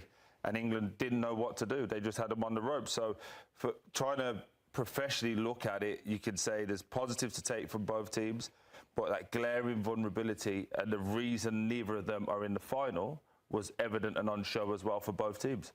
Yeah, the sort of idea that France need to turn it on, which is what they've done in moments in this World Cup. But for the most part, they manage, but they don't really show the full thrust of what they have. They have such incredible ability, and we see those guys. When Barcola comes on as well at halftime, he was an absolute menace down that left side. And as well, we talked about it, probably needs a bigger role at club level, just because he can't be Kavica Kvaratskhelia backup for the rest of his life. He has to go be a main man in a big team because he's more than capable of it. But France showed what they are capable of in 20 to 25-minute periods, and one of the things that I wanted to see is them do that more often and for longer in games, because when they show that, they are the most electrifying team to watch in the world, and it's not close, because what they showed in those first 20 to 25 minutes before the hydration break was as fun of a performance as we've seen at this World Cup so far. They scored 3 and they could have had more. And I think, to your point, Troy, that is one of the things that we missed out on at this World Cup, is seeing more of that. And they reveal, with that change of intensity, what could have been in the rest of the game and what could have been in this tournament. Yeah, I want to take a moment to talk about Didier Deschamps, because I was really angry at halftime, and you both were very supportive in that anger and definitely felt the same way I did. But it's an end of an era as well. It's incredible to see 187 games in charge. That's the 3rd most of any manager in the history of international football. Tavares for Uruguay is leading the pack with 200 plus, and then Deschamps is 3rd. So to see him not get the result, but to see him get a better performance from his team, that second half was much more in the vein of how you should send off your manager. First half was an absolute disgrace, and if you're the next manager, you've learned a lot about some of your players you're inheriting in Zinedine Zidane. That's for sure. We don't wear the same kit. We don't tackle the same challenges. And we're not made up of 11. We're a team of teams. We were born in Carlisle, Southend, Lincoln, Sunderland, West London, but we were made in the Royal Navy. Welcome to Haaland's Bank, Revolut, where he earns Rev points on his daily spending, then redeems them on airline miles and hotel stays. Ah, there he goes, dreaming of his Ollibobs. But we're also kind of looking ahead to one of the most prestigious awards in all of football, the Ballon d'Or. It will be given out in October. You had some thoughts about how the Ballon d'Or process and the voting and the rankings would go. We want to take you back to June 2nd when you put out your initial Ballon d'Or rankings, because they look a lot different, and we'll get into it in just a moment. Yeah. But here, June 2nd, this is where your mind was going. Michael Olise, for you, was the favorite. No Lionel Messi on this list at all. Kind of different from how we're looking at it right now, though. Yeah, I think this was meant to capture a moment in time, because the World Cup does play such a big role in what we think of the award. I wanted to kind of capture where I was going into the tournament and before what I think ultimately are overvalued and overweighted games in the spectrum of, again, this is a period from August 1st to July 31st. They were meant to take into account, but it seems like it's really only the dates of the World Cup that matter the most. So I wanted to see where I was. Olise, Vitinha, Kane, Kvaratskhelia, and Rice were my top 5 at that time. I just said it. I'm going to keep pushing the Arsenal agenda there. We love when an Arsenal player is represented. So as mentioned, a lot has changed in the 45 days since we put out this list from you. So let's talk through how it's changed. You're going to go 1 through 10. We're actually going to start with number 10 on your Ballon d'Or rankings right now. Yeah, so I went for Ousmane Dembele, who was number 6 in my previous ranking. I think he was probably a bit overvalued coming out of the club season. And I think when you talk about the Ballon d'Or, I think it is about rising to the level of being the best player on the best team. And I think for even as well as at times he played really well in that third group stage game for France against Norway, but they had made all those changes and ultimately the game proved to be inconsequential. Ultimately, there were other players on France, namely Kylian Mbappe, that most led the way. So because other players had some great World Cups, I had to drop him down a few spots. He did win it last time out, so he's got one in his closet. Let's let someone else jump in, maybe tell that to Messi. We go to number 9 here. It's interesting, Jude Bellingham here. Maybe not the only Englishman on this list. We'll get to that in a minute. But no, what do you like about Jude? And if you look at the odds, Bellingham is actually rated much higher. But again, this is overvaluing of the World Cup, in my judgment. I think when you look at his club season, he finished on 8 goals and 5 assists, albeit in a non-functioning Real Madrid team where he's not the main star. But he did not have a good club season. And so, yes, he had an absolutely spectacular World Cup. If they went on to win it, he probably would be up towards top 3, maybe even number 1 if they go on to win it because of how good he was in this World Cup. But if we're taking the full 12-month calendar period into account, I think Jude is at number 9 and probably quite deserving of being in that position because I just don't think he had a good enough club season. Yeah, did have a great World Cup, but you got to balance the entire year, the entire season. We go to number 8, a guy who was a little bit higher on the list come June 2nd. Vitinha here at number 8. Yeah, Vitinha is one of those players who I think is a little bit of an enigma with Portugal because I was watching the highlights of the final again the other day, and he's just so good. He dictates everything. He is the perfect player for Paris Saint-Germain. He makes it all tick. He makes it all work. But something about the way that the Portuguese national team works doesn't allow him to be at his best. And when they are in controlling games, which they do for PSG, he's running a lot more. And all of a sudden, his deficiencies start to show a little bit. So Vitinha in the PSG context is perfect. But in the Portugal context, and we didn't quite see it at this tournament. I thought coming into it, they played Spain in the last 16. I really thought that they could really give that Spain midfield a run for their money. They really didn't. Spain ultimately controlled that game. I think Vitinha gets a little bit docked because of that. Okay, so he goes from number 2 to number 8 on your updated Ballon d'Or rankings. We go to number 7. I feel like Haaland is everyone in America's number 1 if they understood, what the impact. But number 7, what a great year. Just a pure striker from Haaland and capturing the hearts of fans as well. And when you're talking about a team that makes a surprise run to a quarterfinal, him being the leading goal scorer, him being, as you say, sort of this worldwide celebrity now, which is one of those things where it's shocking to me because I'm a football fan. I watch this guy every week. I've been watching this guy for years. I knew who he was, but the number of people that didn't know who he was and now are discovering this amazing star. But it's easy to forget, even though Manchester City didn't win any major silverware, that Erling Haaland led the Premier League in goals with 27. And the fact that we don't talk about him in higher regard is us judging him against his standard rather than saying, oh my God, a guy scored 27 goals in the Premier League. Are you kidding?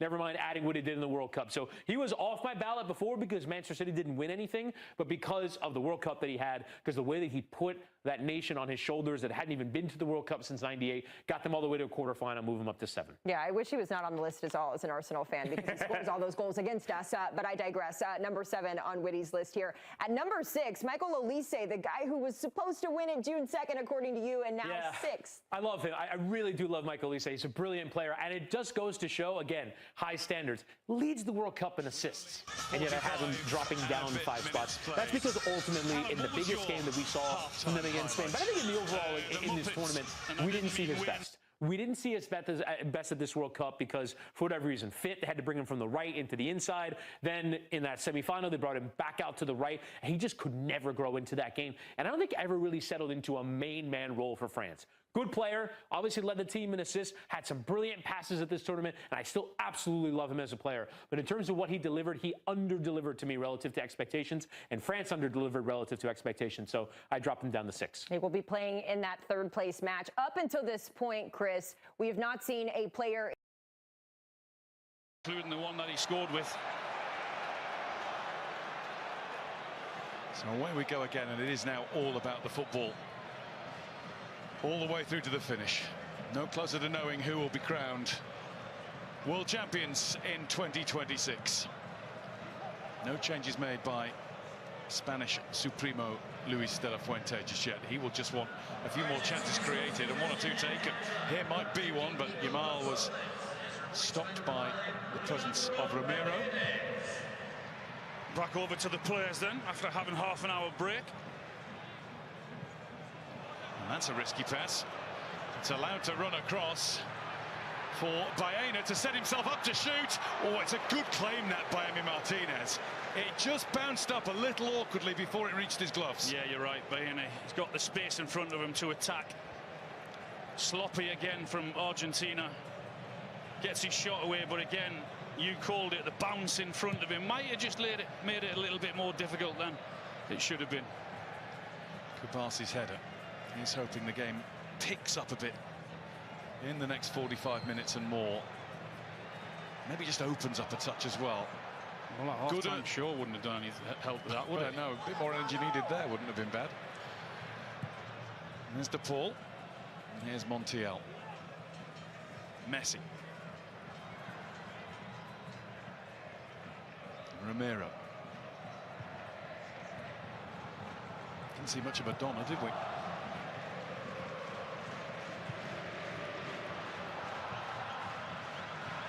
Otamendi with perfectly safe passage back to Emiliano Martinez. De Paul. Montiel. He's going stride for stride. That was a good race. Argentina have got the corner. It was Laporte who was running with Montiel. Is it a throw-in down by the corner flag? Which side did it go? I think there's a corner, you know. Yeah. As high as we are. It's the one bit of the ground I can't see from here.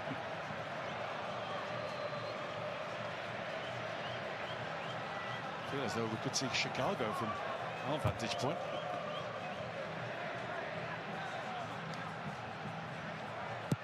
Corner in from Messi. It was McAllister looking to get the touch. He did, but only after 2 Spanish attempts to clear it. Touched back off him and went behind for a goal kick. Yeah, he made the run to the near post, and McAllister. Lionel Scaloni has found something to gripe about. Former West Ham defender, of course. He spent many years in Spain. He was 8.5 years at Deportivo La Coruña, part of their pretty famous and unexpected La Liga winning team in 1999.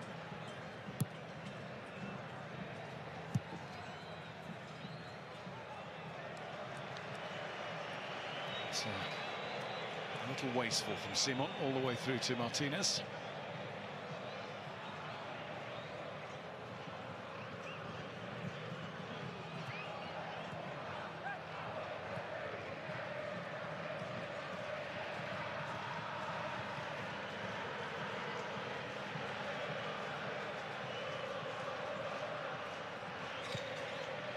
Romero. It's good closing. Baena forcing a throw in, but it is Argentina's.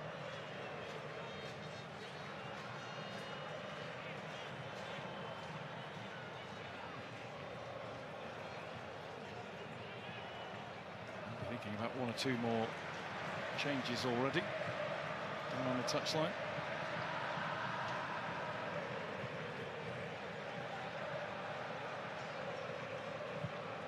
Martinez to Romero. De Paul. And his heels clipped by Baena. It's going to be a free kick for Argentina.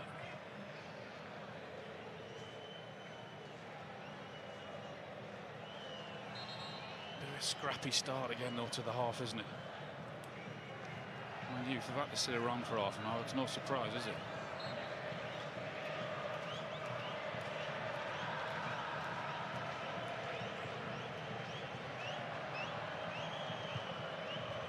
Lifted in towards McAllister. It's a nice flick that for Alvarez.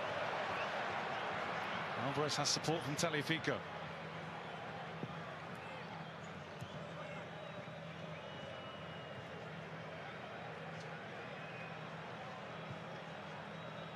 Romero.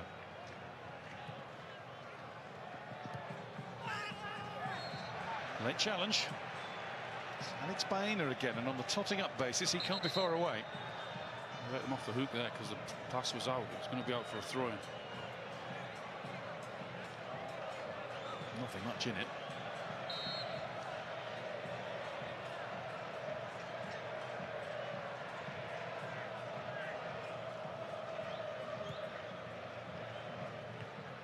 Pinched from McAllister by Fabian Ruiz. Yamal swerves past a couple.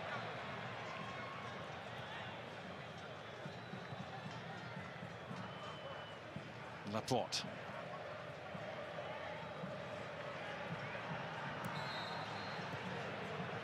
Enzo Fernandez has been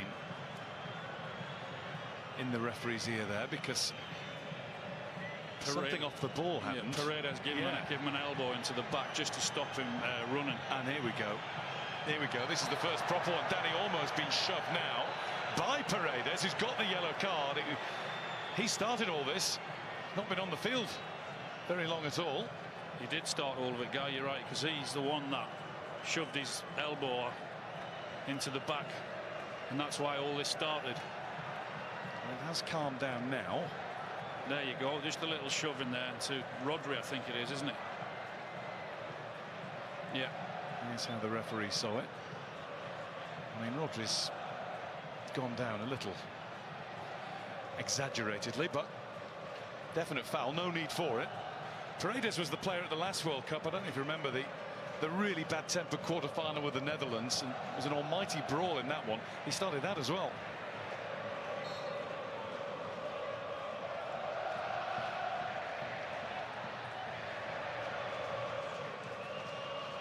Laporte, Cucurella.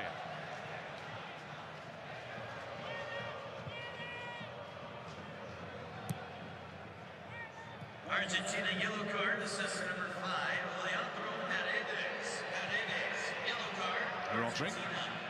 It's dropped to De Paul.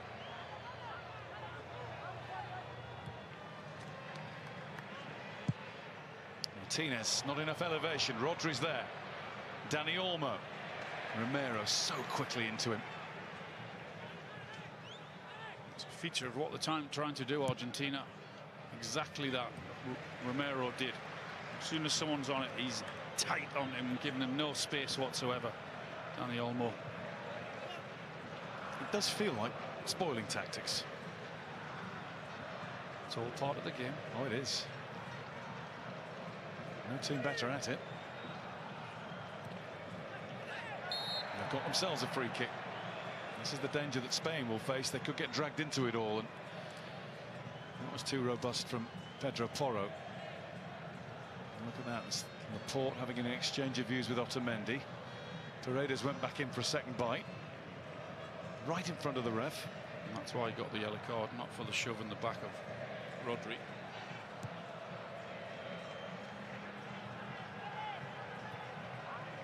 Montiel. There's another shove from Alex Baena. Free kick Argentina, and this is all very deliberate. Alvarez. He's going to chase it. Head start and then more for Pedro Porro. He's chasing it on his own. There's no point in going in there, Alvarez.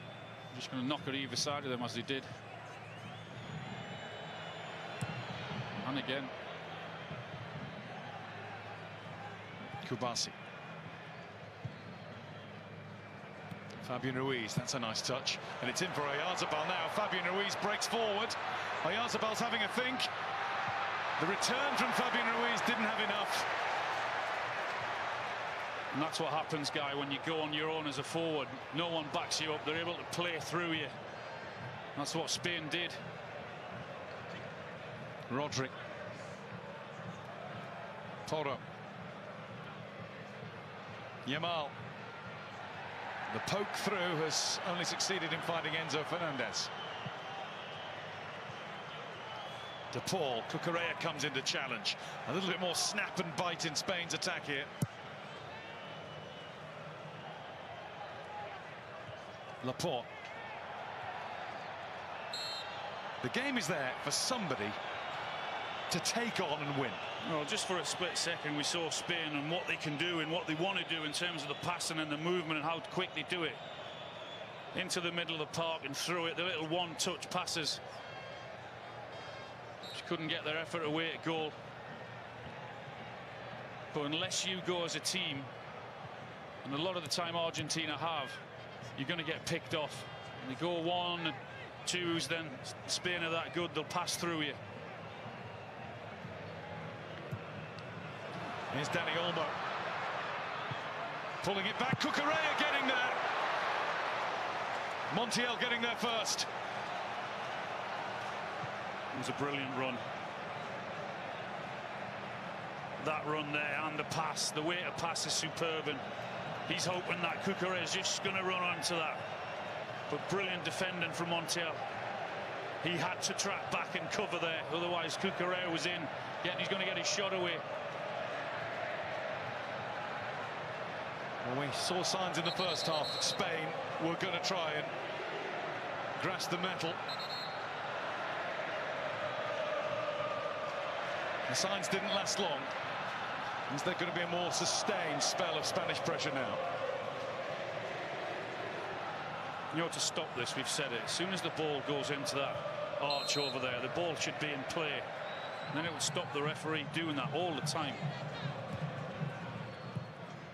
Lifted across towards Laporte, but Laporte's just eased out of it by Otamendi, and that's going to be a goal kick for Argentina, who will now again presumably slow it all down again to something more of their liking. Now Nahuel Molina is going to come on, who has started 5 of the previous 7 games at this World Cup.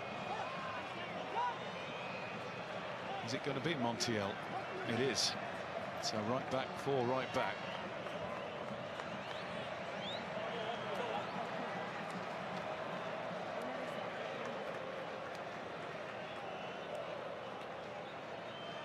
Argentina's substitution. Number 4, Gonzalo Montiel, is replaced by number 26, Nahuel Molina. In theory, Molina might just give a little bit more on the attacking side down the right. Haven't seen a lot of Argentina attacking full stop, left, right or centre.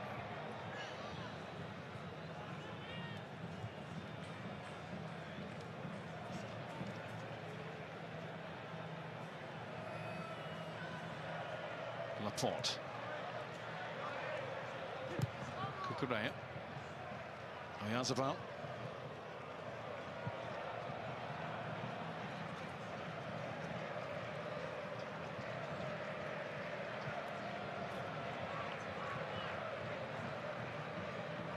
Lamine Yamal dispossessed.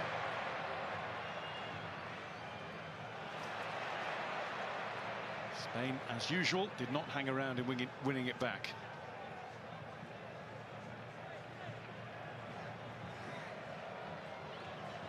Fabian Ruiz. Dani Olmo. A bit of time to take it and turn with it. Yamal. It's a position he wants to get in. Sorry, Guy. That's where he's most dangerous, when he can get in there. Olmo. Pedro Porro. It's going to be a free kick. First one we've seen awarded that is properly within range for somebody. Definitely within range, absolutely. Again, it is a free kick. He does clip his left leg. Porro using his left leg for balance, and it was taken from him. Spain are going to add to their attacking options in a moment or two with Ferran Torres ready to come on, but I'm sure they'll take the free kick before that happens. And Pedri, I think, as well. Yeah, Pedri's ready too. Bad subs to come on, I think. Luis de la Fuente's seen enough from those on the field after this.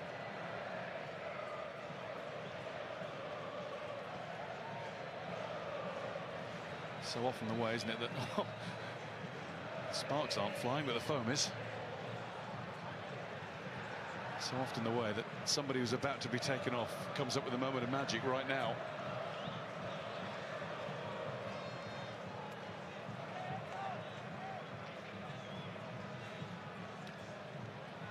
three having a chat. Scaloni and his staff are screaming at the players.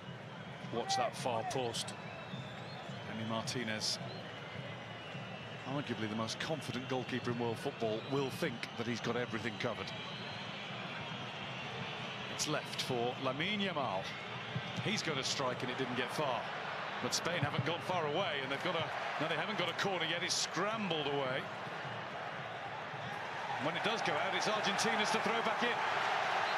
That did not come off, and it's the cue for one or two in blue and white to turn to the crowd and wave their arms and say, come on, we need you now as well.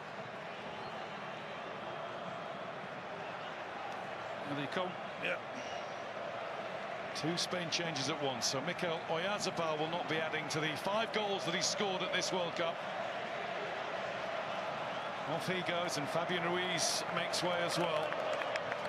So Pedri for Fabian, and Ferran Torres for Oyarzabal. Additional Spain substitution, number 8, Fabian, is replaced by number 20, Pedri. Luis de la Fuente's facial expression tells the story. He wants a lot more. A free kick sort of summed the game up, didn't it?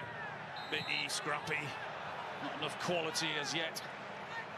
Game or half-time show? Certainly in final third for both teams.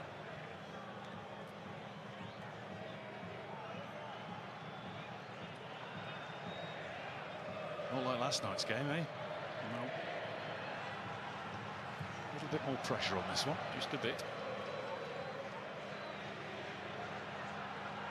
Yamal thought he was pulled at unfairly by Tagliafico. The referee was peering through players. He was a distance away. He didn't see anything. My thought is I didn't see anything that warranted a free kick. No. No. Well done, the referee. Not buying it at all.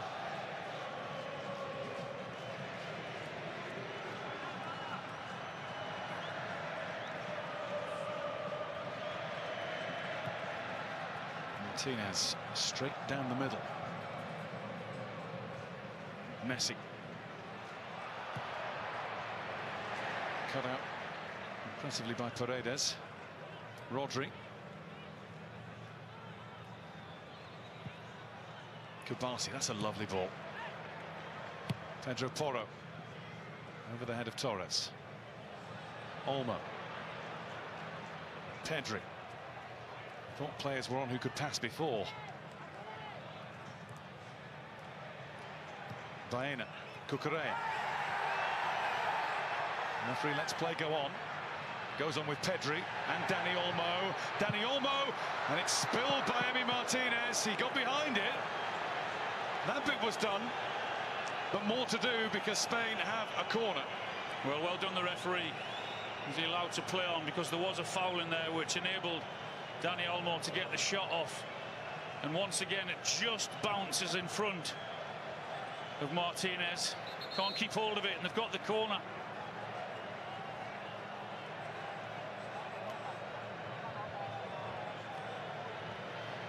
Fault is up there. Rodri, of course, is up there. He's the one being spoken to along with Nicolas Otamendi.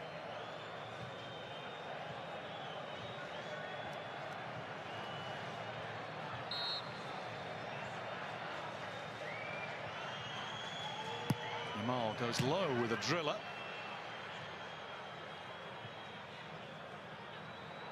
Yamal flicked across by an Argentina head for another Spain corner. Wood, he went low with the corner, but he didn't go low with a second opportunity to put it into the box.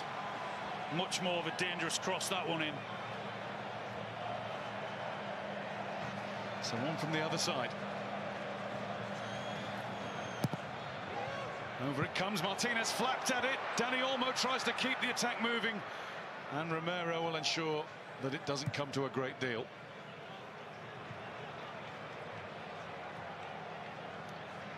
Same pattern as the first half.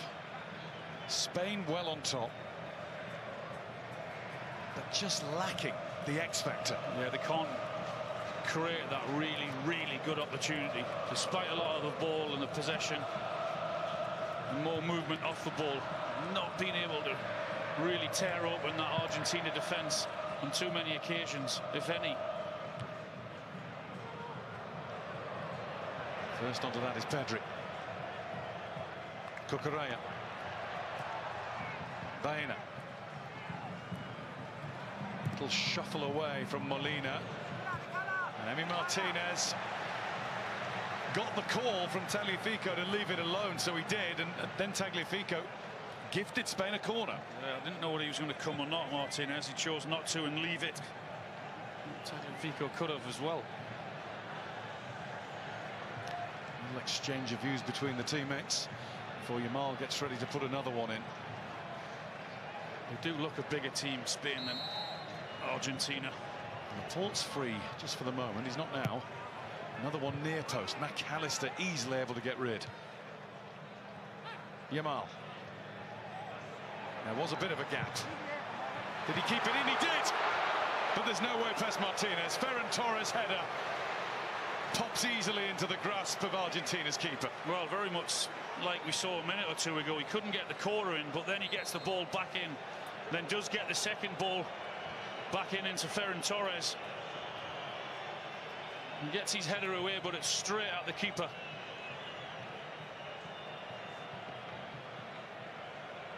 There's another Argentina problem, injury-wise. Who's gone down there? It's impossible to see from here. Who is that? I think the ref's telling everyone to go for the drinks break. Yeah, he is. He is. It's time for the second half hydration break. There is that QR code on screen now, which you can scan to have your say on who stood out for you with BBC Sports Player Rater. I don't think there's an artist rater for half-time, but more's the pity. Let's go and get the views of our three artists in the studio, Micah, Wayne and Joe. Yeah, another scrappy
So a little bit symbolic too, these changes, because two of the old guard from the last World Cup have made way for two trying to win it for the first time. Let's hope, from a neutral point of view, that Argentina do try to win it, because if they do that, then we might have an entertaining, and I'm going to say it, sorry, final quarter. What on earth has happened to you? You've been here 6 weeks and listened to you.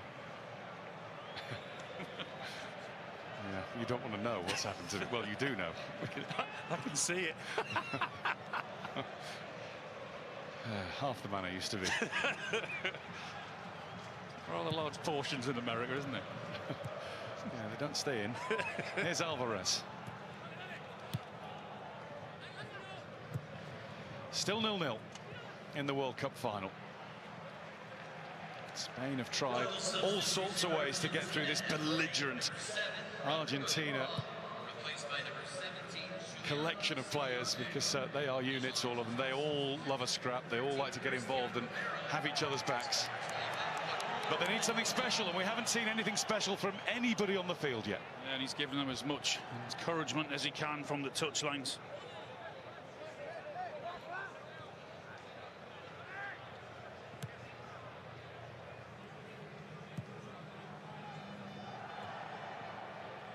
Martinez.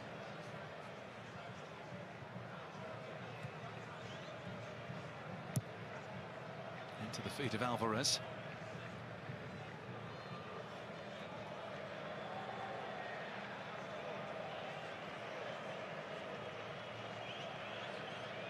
Delighted to say that a version of the Mexican wave just tried to start and it didn't go far.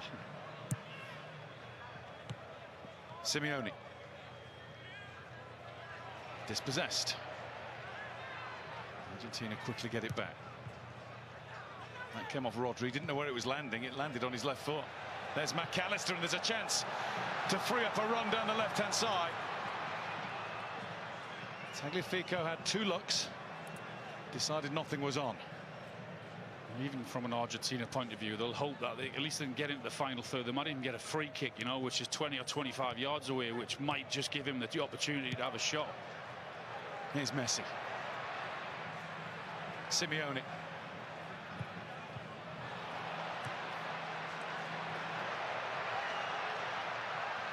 Maybe the first signs that it will be an open ending to the game. Baena to Rodri. Rodri to Pedri. Well, they did commit 5 or 6 forward there, Argentina, didn't they? It was a terrible ball in, Simeone. Dani Olmo. Yamal stopped by something that I really grudgingly admire about Tagliafico. Here's Alvarez. Just had to do something on his own. Got 3 or 4 red shirts around him. He's got nowhere to go.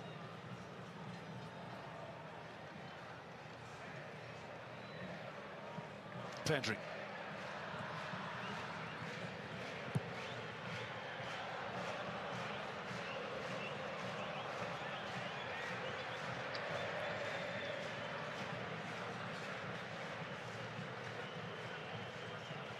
Kubasi. Yamal. Waltzes past McAllister and then was just too ambitious, maybe caught in 2 minds. He did the first part well and gone past McAllister, but then that final ball once again, he's trying to play with the outside of the left foot. And then he cast an anxious eye over towards the touchline where Mikel Merino and Nico Williams are getting ready to come on for Spain.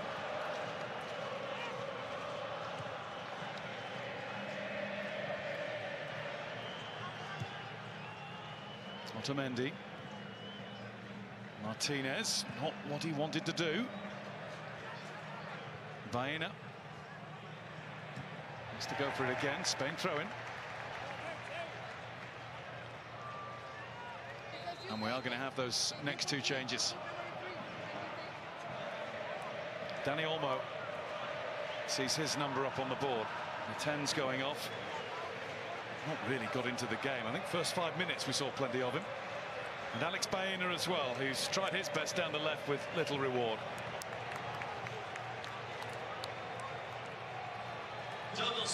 Nico Williams, just slightly more of an exciting winger than Alex Baena. And then you've got Mikel Merino, who over the last 2 tournaments has been Spain's joker. So the card's been played. Late winner in the Euros quarter-final against Germany. Late winners at this tournament against both Portugal and Belgium. I was just about to say that. He's made an impact, hasn't he, a couple of times in this tournament. Looking for him to do exactly the same again. Well, there's his first impact, not what he wanted. from Paredes. It's him again. Oof. New York, New Jersey, today's World Cup final attendance, 80,663. We have a full house. Did you get that? I think he said they've had a full house, didn't he? Bingo. Here's Kabasi.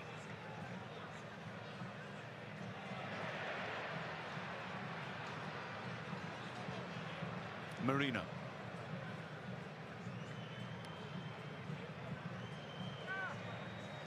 Nico Williams. Cucurella.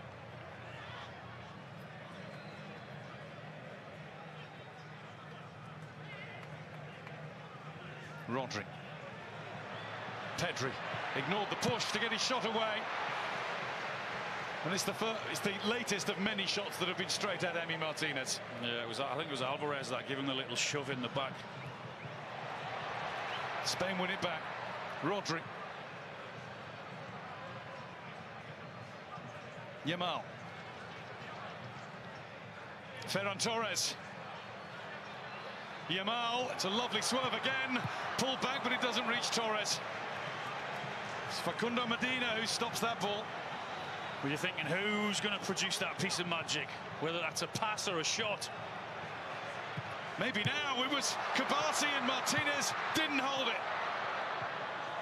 The spin of the ball is kind to Nico Williams in Spain. And he claims a corner. Spain are stepping on it. Well, I mentioned about who's going to produce that pass or the shot. Then, just as I said that, then it's Kabasi gets his shot away. And again, the movement nearly fools Martinez. But again, they've got another corner, Spain. And we have Marino on the field now, who can be very handy aerially. It was he who chased that and kept the attack going. Nico Williams. And the ref's whistle means he'll have to take it again.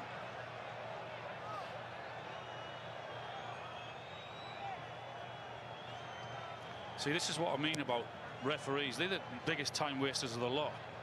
If that ball was in play, once it's put onto the grass, then that would stop that entirely. And it goes on again as another one's delivered, and it was only just missed in the middle. That Kabasi trying to stay airborne long enough. It's going to be an Argentina throw. They'll take their time with it. And we're in the 79th minute, and it's still locked at 0-0 for all Spain have tried to change that.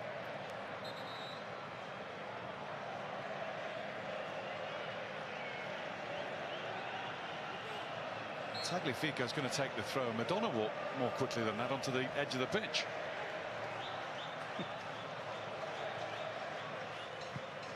Up goes Kabasi.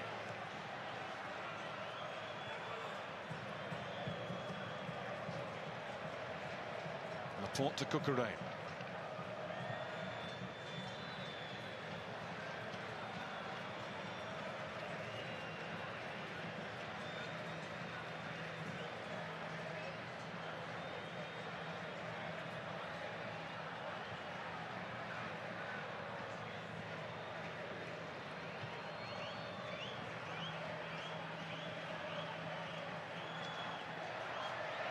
Cucurella. Williams.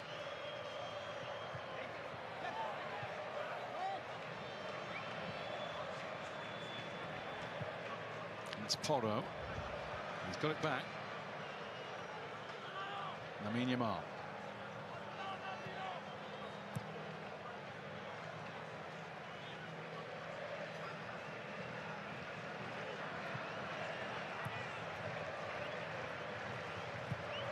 Mentioned it earlier about the similarities to this Spain team and the 2010 team, which might have been a bit better.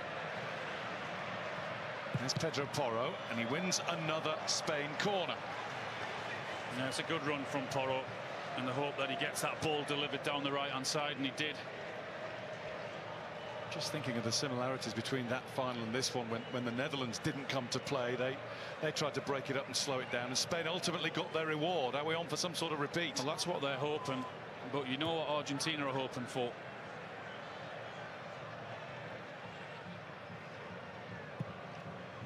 Pedri returns it to Williams, who got there in time.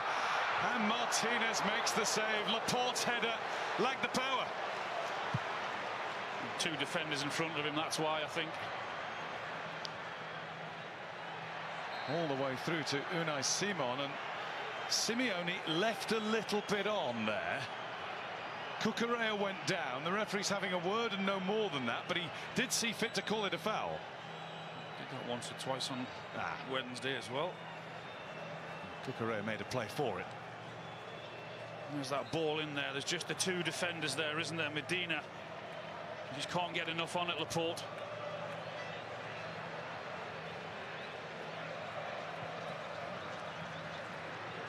Well, you said it would be close. Maybe it ought not to have been. Rodri.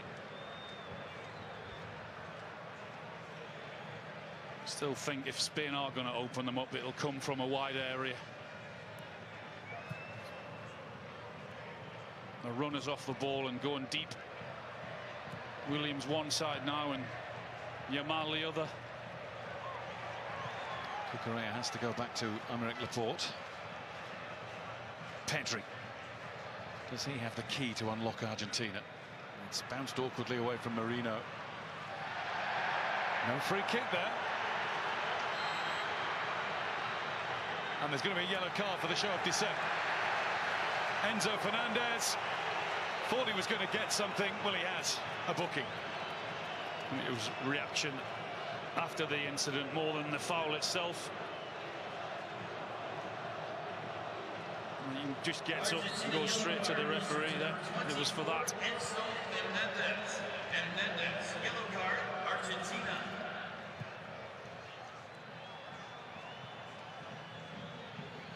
Unai Simon drawing Messi closer and then looking to find Yamal.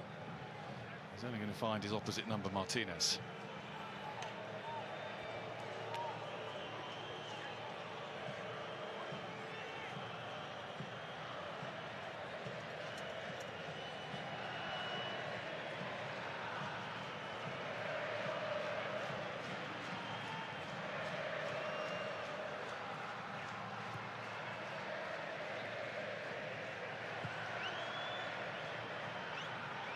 Medina. To Mendy. Port's header back up towards Marino. Ferran Torres. Marino. Now Yamal.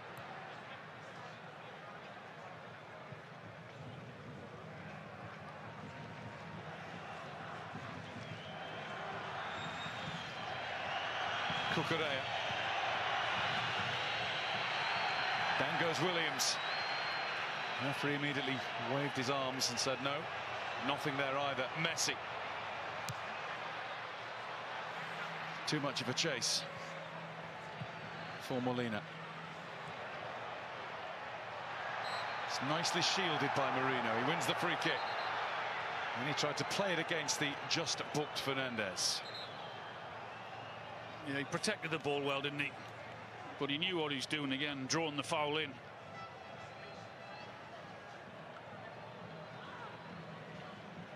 Still here, the President and the First Lady.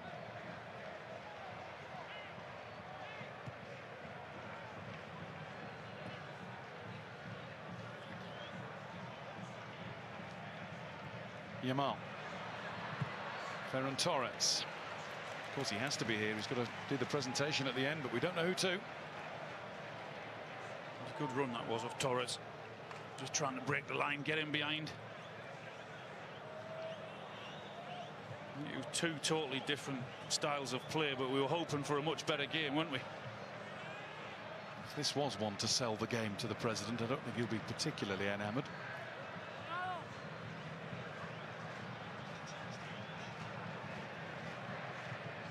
Rodri to Cucurella.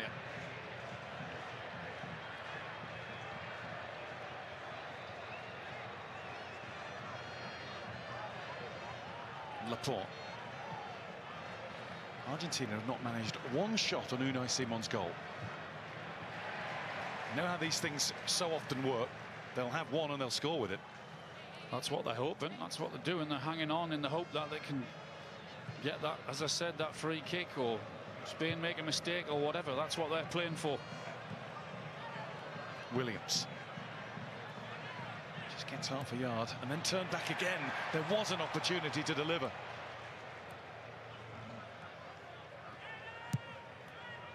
Back with Simon. His biggest point of action in the game was in the early stages, rushing out to only just beat Messi to one ball through. That was it, isn't it? That's all he's had to do, and passing it to and from his two centre-halves again. When they passed it back to him.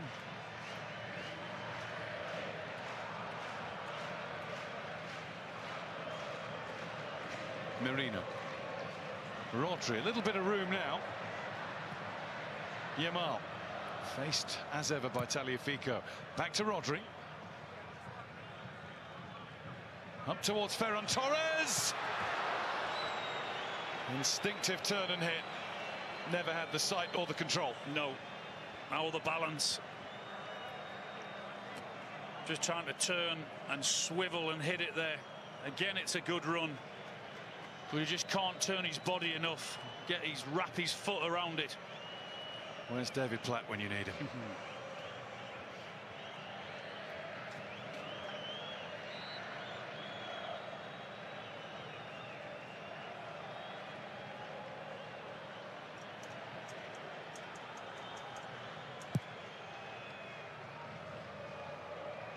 Martinez trying to find McAllister, who's helped it in, only to a red shirt. Here's Pedri. Pedri pushes forward. Yamal.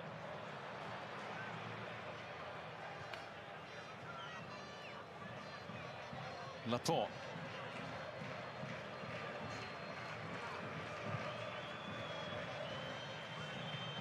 Williams. Cucurella behind him. Rodri.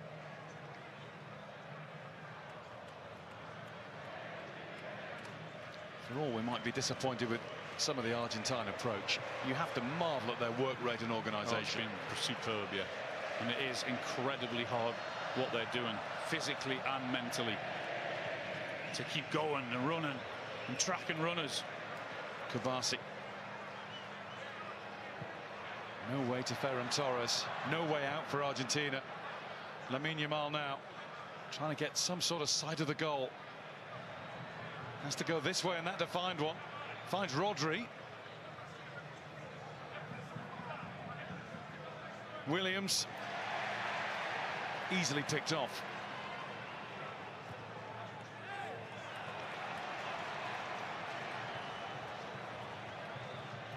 I say easily, nothing has come easily.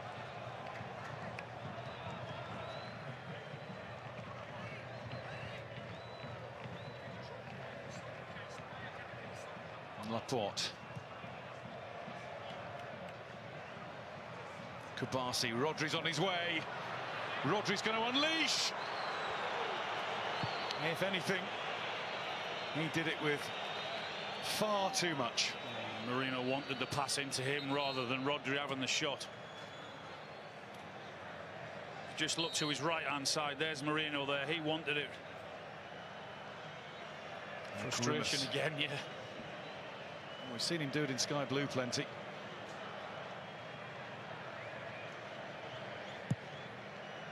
Anxious faces all around. Getting themselves booked in for another half hour, but we're a bit away from that yet. See what the board says in a few seconds' time. Messi wins a throw-in.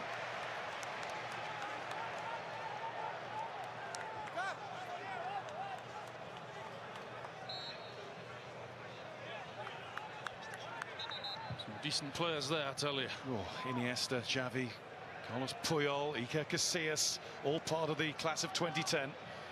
The only Spanish players who can call themselves world champions, unless the current crop can do something before the end or in extra time or beyond. The fourth official on the sideline has indicated the minimum of 4 Only 4 minutes. That's got to be a record low for this tournament, hasn't it?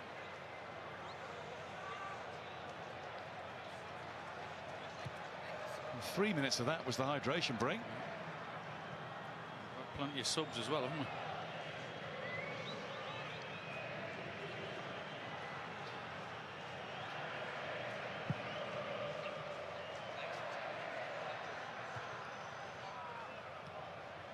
McAllister. Messi. Messi flattened. Argentina free kick. Not as close to the penalty area as they would like, but it's just the sort of thing they've been working towards. Yeah, that's what little got a decision to make, is whether they bring the centre halves up now in the hope they might be able to get something, but they also run the risk if they do that. And they do lose the ball and don't win that first ball, and Spain can hit them on the break. How do you stand on that? Did Laporte have an obligation to move? No. Why should he? Well, it's got the Argentina fans back up to just about full volume. They've been a little subdued as this second half has gone on. Willing the ball in now.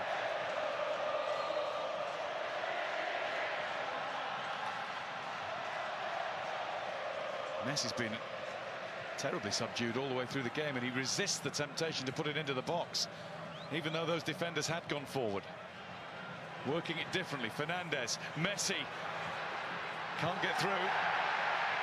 No free kick for that. But here's Alvarez, and now it's Simeone to put it across, and Simon was ready when needed. It was a simple enough job, and switched on to do it. And here's Williams. Torres up with him. Yamal over to the left. Nico Williams considers his options and shoots straight at Martinez. Goodness me, one end to the other. Oh, and that's going to be a free kick. Yellow card is straight out. In fact, it's a red for Enzo Fernandez because that's his second booking. With extra time just around the corner, that could be a World Cup changer. He might just have cost his team massively, because you know now that Argentina are going to try and take it to penalties with him already being on a yellow card for something stupid. Back chatting to the referee, and when you're on a yellow, you cannot make a challenge like that. That is stupid from him, it really is. And he would be, of those on the field, one of the more likely players to have the one chance to win the game, but he's gone now. He becomes the 6th player to be sent off in a World Cup final, and 3 of them have been from Argentina. Well, let's just get the views of our refereeing expert, who's been on the touchline for a World Cup final in 2010. Darren Cairns there. Darren, there isn't an argument there, is there? Correct, there is no argument, Guy. It is a clear second yellow card for Enzo, and the red card is absolutely correct, in my opinion. I do not expect the VAR to intervene. Thank you, Darren. 0-0, just seconds remaining of the regulation game before we go into extra time, and Slavko Vincic is having words with Lionel Messi, and quite a few in blue and white now. I mean, how daft is that from Enzo Fernandez? He's on a yellow card for dissent, not for the tackle, for dissent, and he knows that, because that didn't happen long ago. So for him to go into a challenge like that is crazy. Kabasi sent spiralling by a player spiralling out of control.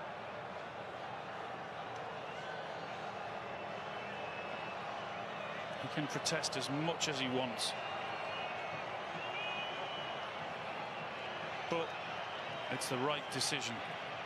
Give the referee only one choice, and that was to issue another yellow, therefore the red. Still, Lionel Messi wants further clarification. Well, it was clear as day to everybody. Kabasi is, thank goodness, back to his feet, and because it was a challenge that warranted a booking, he doesn't have to leave the field, even though he's been treated. The second yellow card has been... Well, if they were playing to get through extra time and penalties anyway, they certainly are now, Argentina. It was hard for them already. Argentina It's really difficult now for La Albiceleste.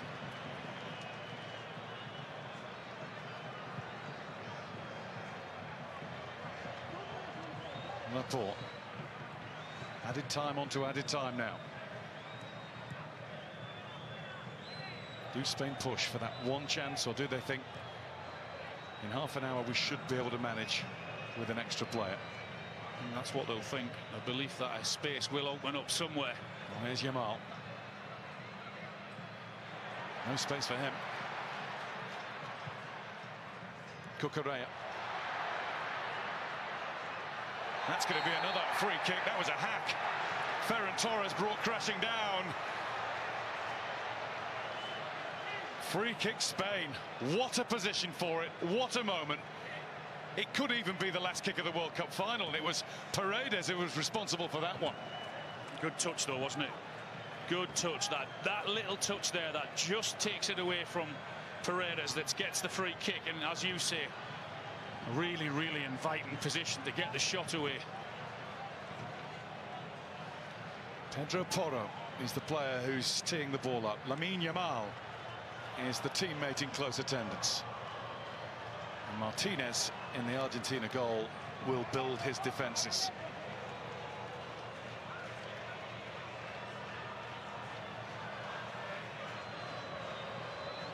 It could be that one more strike of the football is all that's needed for Spain to become world champions. Xavi's full of anticipation. He's waiting.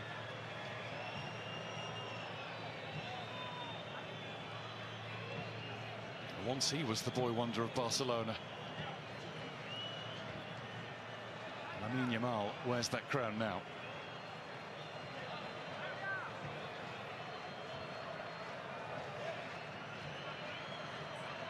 Left foot of Yamal or right foot of Pedro Porro.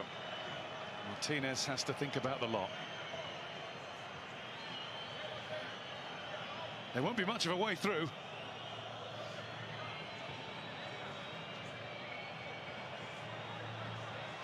The referee's gone back to his can of foam again.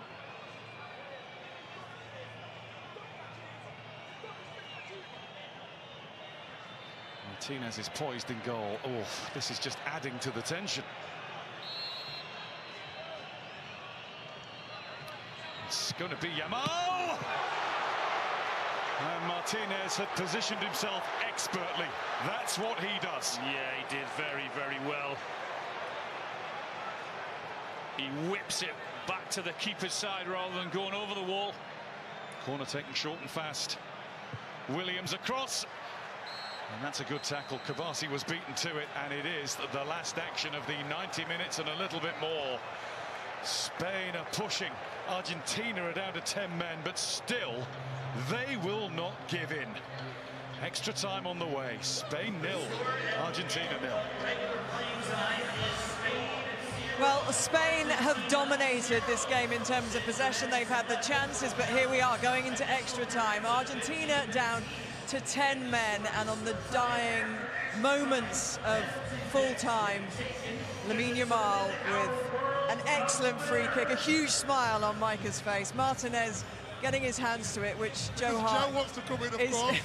is the story for you of this. It's been a collection of keepers intervening and stopping. You've got your Yamals, you've got your Messis, but the goalkeepers have been centre stage of this World Cup final. Simon's been switched on. I mean, Martinez has made 10 saves for his team. He's been absolutely phenomenal. Brilliant save in the last second. Anyone watching at home, not trying to nick a yard, not trying to think about going in the opposite corner, standing his ground. Wayne Rooney, talk to me about Martinez's performance. Do you know what? I think anyone watching at home, you'll know that you should have saved none of them, but it was a good save at the end. It was a good free kick from Yamal, and a really good save. So credit where it's due. And the game that Argentina play is one that involves high energy and concentration to do what they do, and they're going to have to do it now with 10 men, Wayne. Yeah, it's just a silly tackle, I think. He's obviously a little bit late to it, and as we see here. And on a yellow card, you can't just tangle your leg out and give the the opposition an opportunity to get you the red cards, and it's silly from Fernandez, and it makes it a very difficult game now for Argentina to get through extra time. Spain were on top as it was, but this makes it even more difficult. As Guy said, in their history, 3 red cards in finals for Argentina, only 6 given in history. It's been brewing the whole game. And of course, there was a moment with Messi and Cucurella as well, where he was trying to potentially get him sent off here. If you have a little look, because Cucurella has talked behind his hand, or Messi said he has, and then Messi immediately calls an official. Wow. Micah, what do you make of that? No, that's not much. He's not got his full hand over. He's too big. It was half, wasn't it? You don't want to see people getting sent off in a World Cup final for that. Yeah, I didn't enjoy that at all. I think Lionel Messi, but I think that you realise how on top Spain are in this game, Gabby. If even Lionel Messi's reverting to that. Desperation from Messi there. It is, in Argentina, they play like that. We know that's what they do, and the one thing you want is good sportsmanship, and that was sad to see Lionel Messi doing that. It's almost the final moment of the match, of the 90 minutes. Anyway, it could have been the final moment of the match, couldn't it? Had it not been for Martinez, from Lamine Yamal, who has had an excellent game. It was all set up. Rooney and Richards with phone in hand as it's down this near end to us. And Emi Martinez ripped up the script. Brilliant save, like I say, held his ground. He was comfortable once he didn't commit. Trying to get that crack. They're going to need him. He's got a huge 30 minutes for his country, but he wears that badge with so much pride. He's been absolutely brilliant since he become #1 for Argentina. Well, Spain have contested extra time in 8 World Cup games. They've only scored once, but that once, 2010 in the final. Iniesta, you've seen him here in this stadium today bringing the trophy out. He was the goal scorer that day. You still fancy Spain?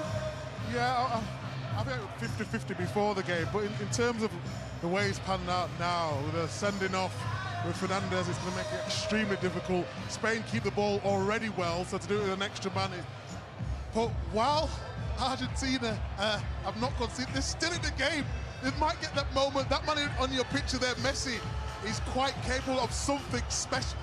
So let's see how it pans out. Yeah, no, I think it's going to be very difficult. Spain obviously put more pressure on. Obviously with the 2 young lads out wide, causing big problems. Ferran Torres coming in. It's the game as well as the welter to come on. And yeah, it's uphill battle, but you know, these Argentinians never give up. The only thing Wayne was disappointed about there, Guy, was we didn't have time for any more musical interludes. Over to you. Thanks, Gabby. Well, I'm sure Alan would oblige if I'd let him. We've had plenty of musical interludes over the last 5.5 weeks. It is the 9th World Cup final that's gone to extra time. 3 have been decided on penalties, including the last one in Argentina's favour. And it's only the 2nd goalless draw we've ever seen in the showpiece game, and the last one was, of course, here, over on the west coast of the United States in 1994. Just to read you some stats from today's game, they won't come as any great surprise. Shots in the game, Spain 15, Argentina 0. Shots on target, Spain 10, 0. Shots off target, 3-0. Attempts out of the box, 9-0. There really is, on the balance of play, only one team to win this. But it doesn't work like that always, does it? Not always, no. Not when you're this Argentinian team.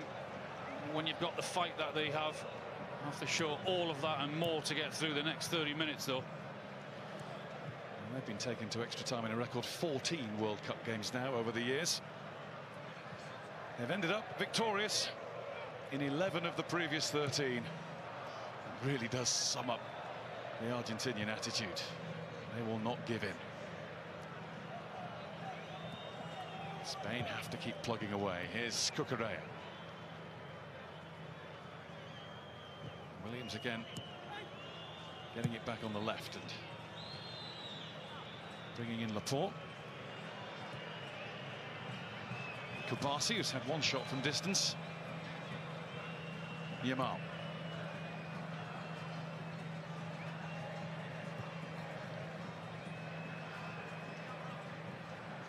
Porro. Ferran Torres, it wasn't the greatest of balls into his feet. Pedro Porro then blocks the run. He took a blow to his own face for his trouble. Tagliafico charges in and gets the decision.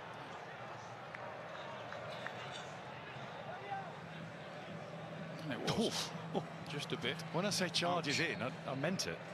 So did he. Just been sent off 11 times in his club career, Nicholas Tagliafico. Just wonder of thoughts of the England players, if any of them are watching this game and seeing how Argentina are playing and have played for, what, 98, 99 minutes, whatever it is. I think Declan Rice summed it up last night, didn't he? Yeah, pride, but huge pangs of regret. What might have been can wait another 2 years until the Euros.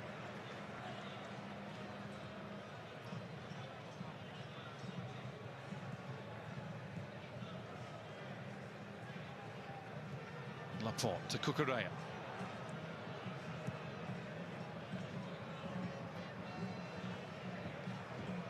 Rodri sliding one through towards Ferran Torres.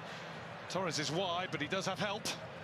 Yamal couldn't stretch enough.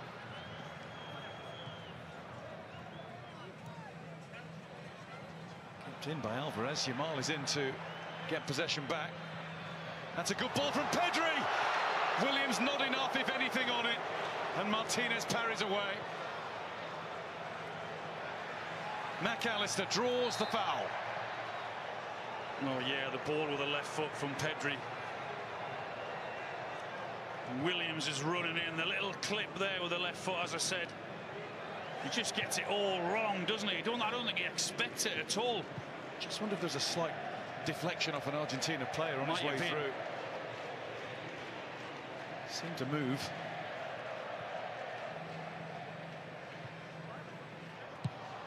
That's Pedro Porro, and that's going to go behind the line for Martinez to restart, not quite at his leisure, but more or less. Gets a little flick on it, doesn't he? Little glance on it. Just a little one. Again, a decent save from Martinez. The Aston Villa and Argentina goalkeeper has been playing throughout the tournament with a broken finger that he sustained in the warm-up for the Europa League final against Freiburg in May. Said it caused him quite a bit of discomfort through the group stage, but since then he's put it out of his mind. 16-11 now, yeah. Goodness me.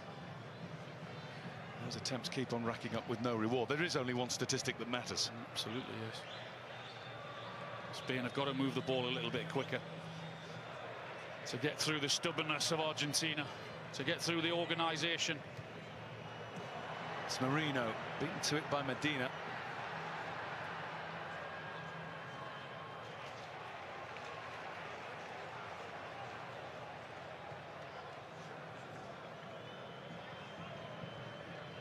Pedri to Cucurella. Williams. Pedri. One less opponent for Spain to pull out of his slot. It's not noticeably getting any easier for them, though. They're just playing against 8 defenders. Messi's up on his own. Basically up against 8 and trying to get through them. Rodri out to Williams. Molina went out to him. Williams' way through was barred by Simeone. He's got his head down and chasing that. Good pressure from Giuliano Simeone. It's not come to anything, but it's a good job done. No, that's what they need. That's what they're going to have, all of that.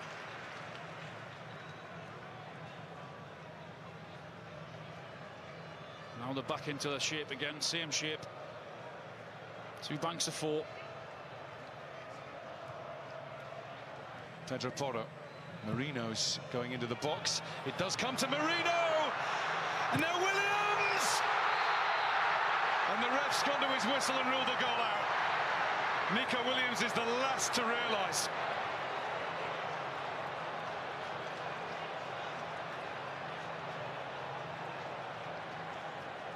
Was it just the way Marino went sliding in, was it?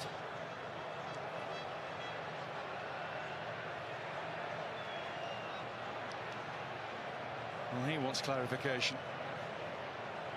There's a little flick in there, and there's nothing on Otamendi, that one. It's just whether it's this one where he goes sliding in, the ref thinks that's the foul. Oh, it's not for me, it isn't. There's not a lot in either. He gets to the ball first as Marino.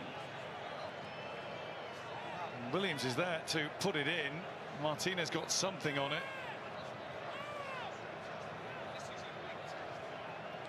Well, Slavko Vincic made his mind up on the field very quickly, and we know then there has to be quite a significant error for VAR to get involved. Let's get Darren's opinion. Darren Cahn's watching on. Darren, which one was it? The We're foul taking a on? look If there back was and one, forth not at the different angles to see if there's an actual foul that occurred in the attacking phase of play. There might be one angle at the half that justifies and supports the referee's on-field decision of a foul coming out. If his foot is stepped on, then yes, the referee's decision will stand. If there is zero contact shown by the video evidence, then that could be overturned and the goal might be given. He does stand on his foot, but there is evidence to suggest he stands on his foot. Well, that's enough. I mean, shaking. I know. Yes, I'm just shaking saying my head. what I saw, Ali. Yes. Don't shoot the message. Yeah. Verdict then, gentlemen. Well, I think Lee's called it right. I think he stood on his left foot completely accidentally.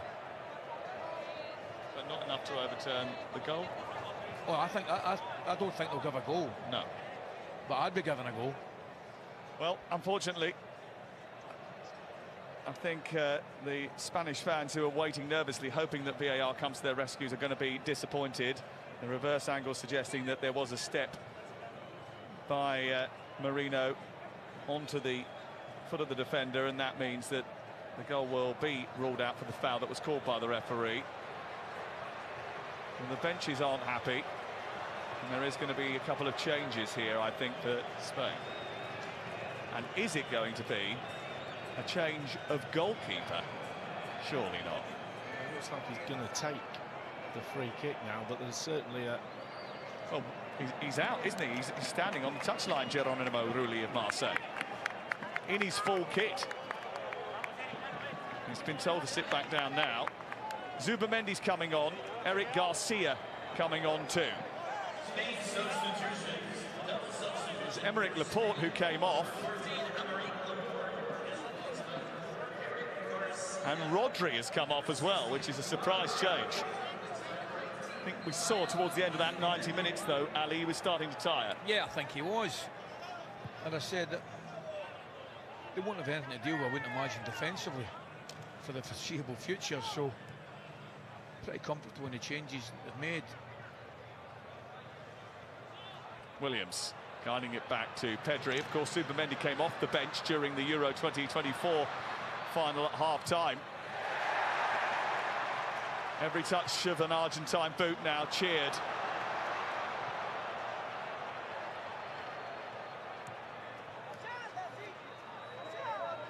It's a war of attrition. Can Spain break down this deep Argentine defence? Can they find a crack in it?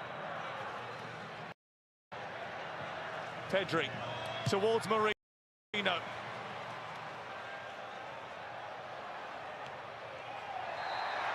And now Messi looking to escape, tries to float the ball in from distance, but has committed a foul. Yeah, that's the foot on top.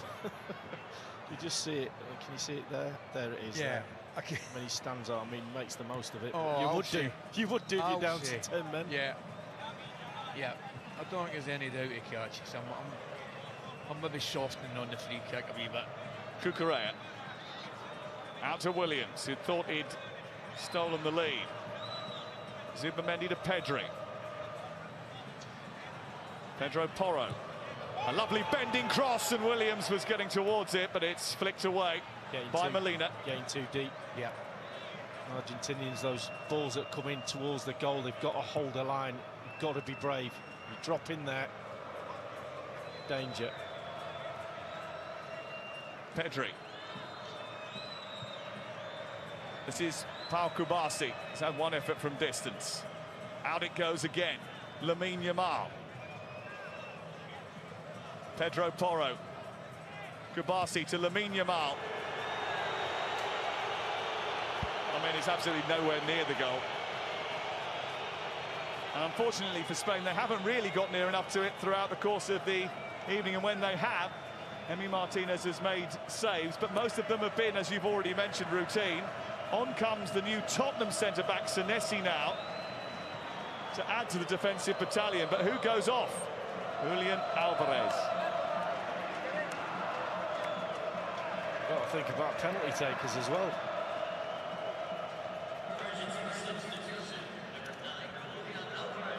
The thing is with that line I was talking about,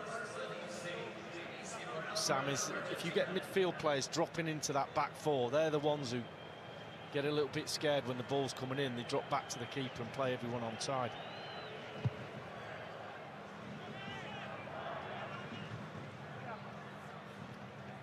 Messi claiming he was whacked in the back of the head by Eric Garcia. Pedro Porro.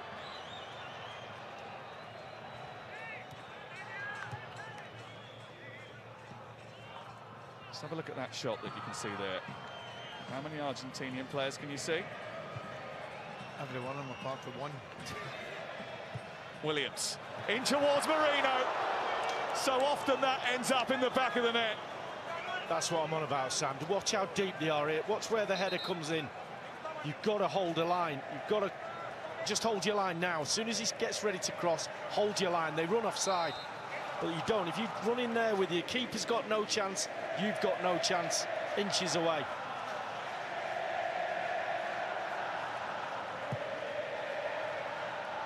Well, Argentina beat Cape Verde in extra time. They beat Switzerland in extra time. They have played over an hour more than Spain have over the course of the campaign. They have been down to 10 players since the end of 90. And Lionel Messi rarely moves from his position that he's in right now on the halfway line. They are going to have to really dig in. And Spain have got to do a little bit more. Pedri. Williams. Trying to twist away from Molina. Williams trying to bang one from distance. Paredes was there. Now they get it to Messi.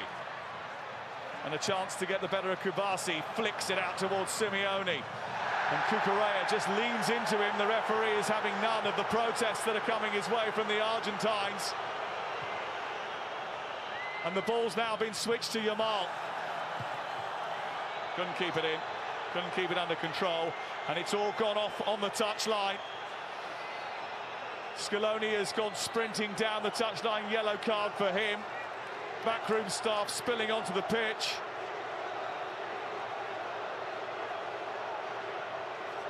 You know, Simeone just waits for him, doesn't he? Just waits, leans into him. Yeah. I mean, you have to say, he's clever. It's a foul. That's a foul for me. You've got to know where players are on the pitch. He runs into the back of him. Yes, he stands in his way. And that was just a bit of afters.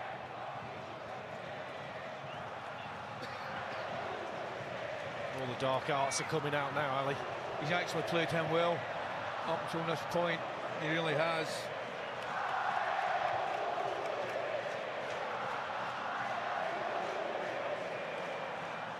Yellow card for Scaloni. All Argentina want now is stoppages, niggles, a bit of theatre, trying to drag Spain down into the trenches with them.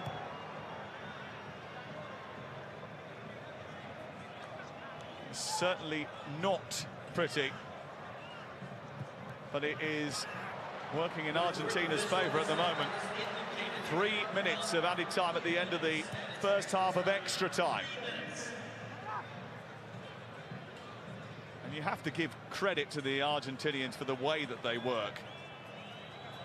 It's not great to watch, is it? But, yeah, I we'll give him a bit of credit. I think agony is the word you're looking for. Here is Ferran Torres. Felt he was fouled by Tagliafico. You're not going to get anything for 3. Pushed forward by Zubamendi. Messi. Paredes. Questions about whether he should even be on the pitch. Marino keeps it moving. There's a wild swipe there. A little nudge off the ball by Simeone. Garcia tries to take the ball off of Messi. There's space out wide on the left. Medina charging forward. Pedro Porro comes out and puts it out on this near side. Well, they're inching closer. They believe, they hope. They're happy for it to be a scrap.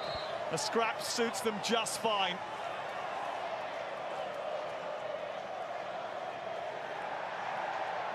Ferran Torres involved there with an off-the-ball incident.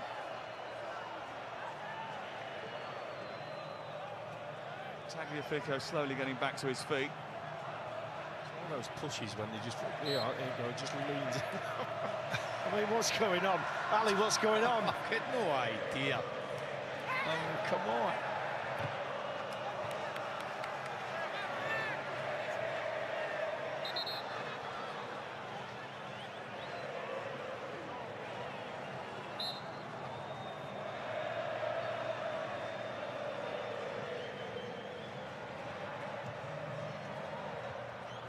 So many wonderful games of football at this tournament. 307 goals in the 104 matches we've had in total now. This one isn't finished yet, but we've gone past the 90-minute mark. We've gone past the 105-minute mark. We're 30 seconds away from half-time and extra time.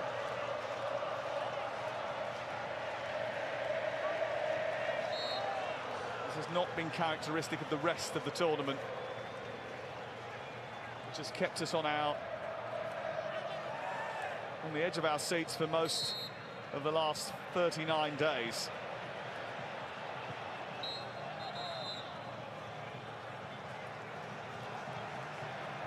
Well, it's been a wild ride up until now, but unless we get a goal in the next 15 minutes, it's going to be a World Cup final decided on penalties. Here's Mark Pugac and the lads back in the studio.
In goal. Paredes could have been sent off 4 times. Let's go back to Sam.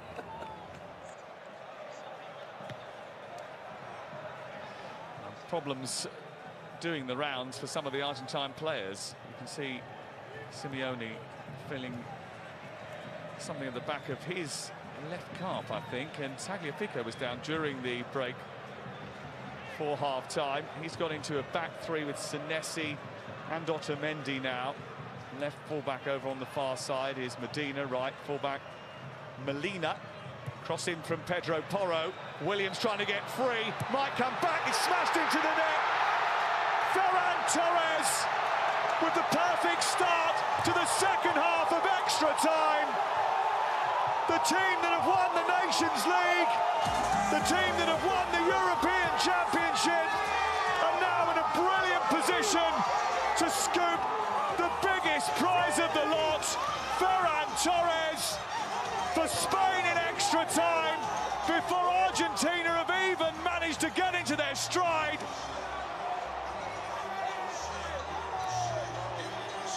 First bit of potency that they've shown all afternoon, and it could be for Spain the biggest goal in the world.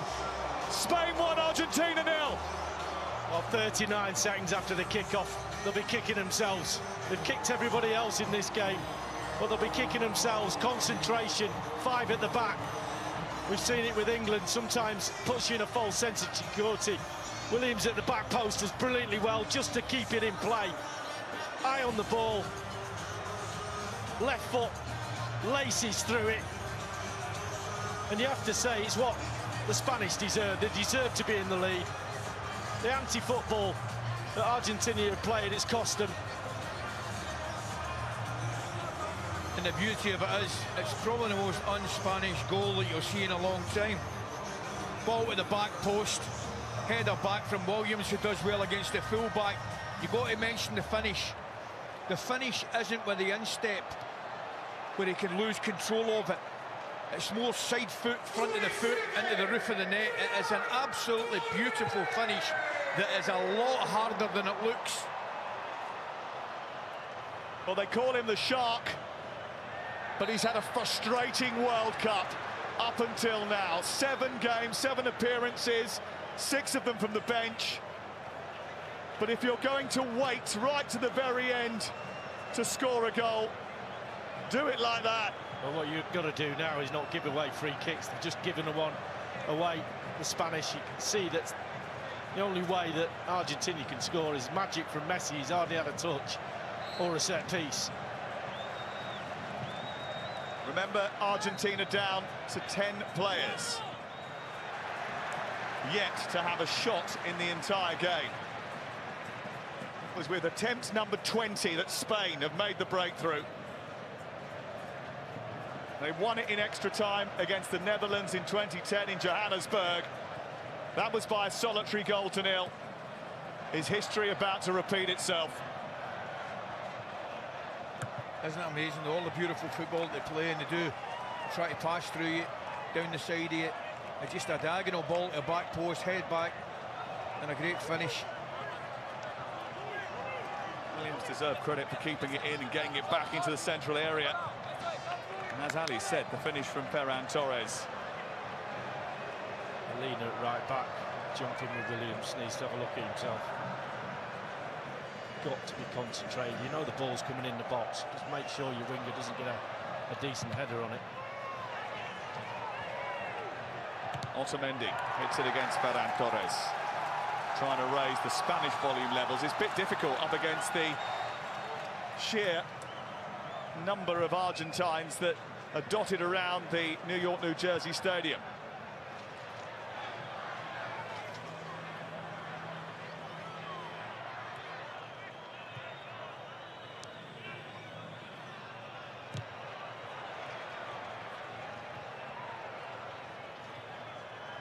Messi trying to find a route through Spain. Medina.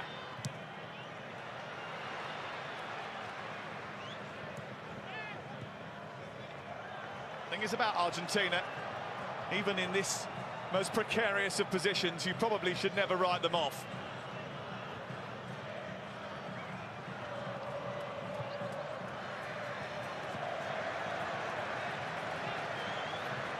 I just can't see anything, Ali, can you? I've got to see how they're going to get back in it. I mean, the change, obviously, when England went ahead against them, pushed forward and absolutely controlled the game. But they've had nothing the entire match. Great shot that, the boys celebrating there. Half the crowd of 2006, 2010, isn't it? Yeah. Jesus Navas was in the front of that group as well.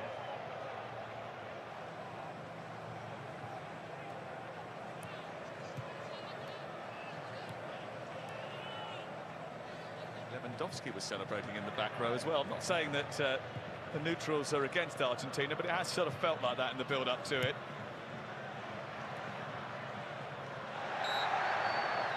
He obviously plays his football in Spain, or has done up until recently.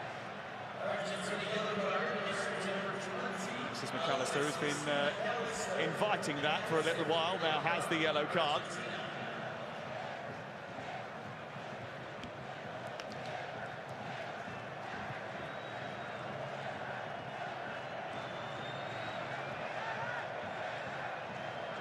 Spain are quite happy to be patient, to be calm, to wait. They had to wait right to the better end for their goal against Portugal. Remember, in the Euros 2024, they scored a 119th minute winner against Germany. And they are ahead in extra time, and a mere 8 minutes from a second star on their jersey.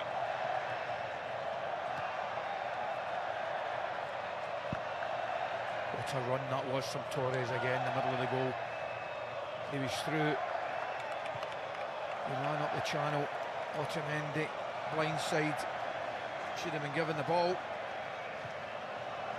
Good run, fueled by the confidence of scoring the goal. Fascinating to know that the Spanish press have actually labelled this World Cup not a great one for him. I think that's all about to change. Certainly picked up.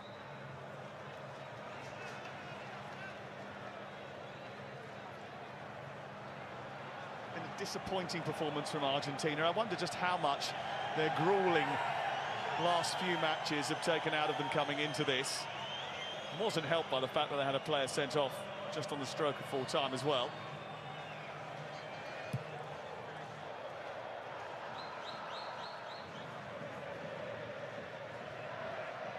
Yamal releasing Ferran Torres. The flag has stayed down. This is a chance to clinch it, and clinch it he does! Until the offside flag stops him in his tracks. Well, the linesmen weren't exactly up with play here. Oh, I tell you I'll what. tell you what, that's tight. Oh, they'll be looking at this. Left centre-back. No, they've looked at it. He is off. That was quick. The linesman didn't even give chase properly because I think he already knew that the flag was going to go up. Semi-automated offside technology. Even more accurate now. There we go, set piece. He's going to get sent off, Purists. I know, did you see that? Yeah, I saw him lash out. I mean, now he's not been off. Well, according to Gary Neville's tally chart, that's now 5 times he should have been sent off. Just got to take your time with this one.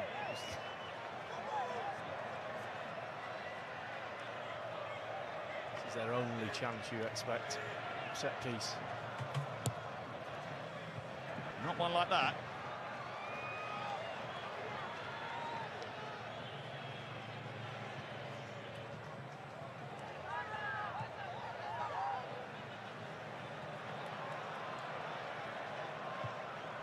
Powers of recovery that Argentina have shown might just be dwindling.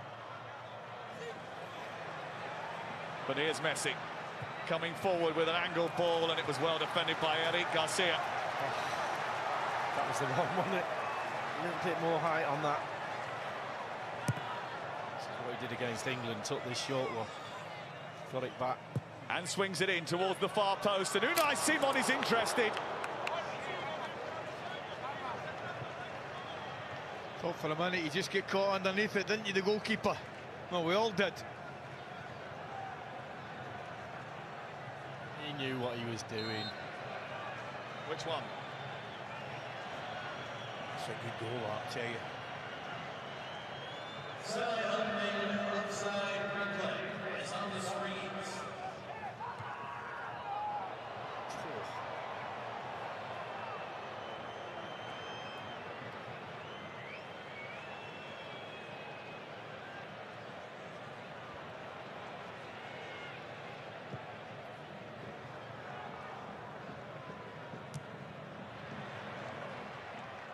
Williams trying to take the ball away from Molina. Oh, he's beaten him, and he's got a great opportunity to feed Torres. Oh my word! What's he done? Ali, what's he done? I've no idea. Is the simple answer to your question? He's got to give it to Torres. But did he try to do a trick or something? He did. He tried to do a trick to pass it to him.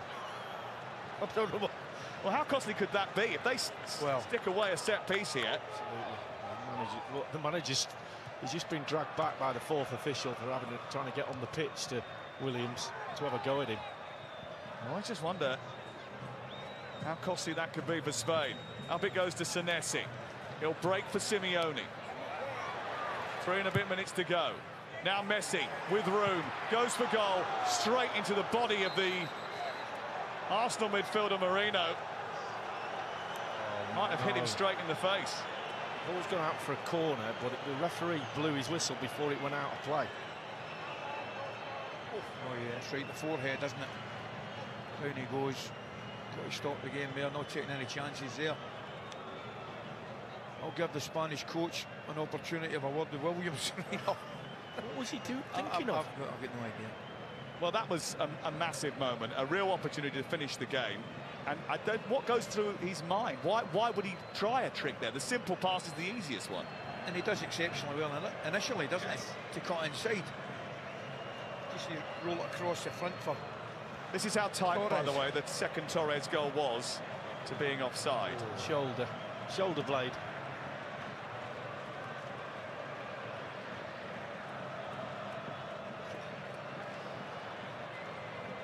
Let's finish, mind. Marino getting some attention down in front of us. The clock still running, but we will have additional time at the end of the 120. It's been a game full of incident and niggles and cynical.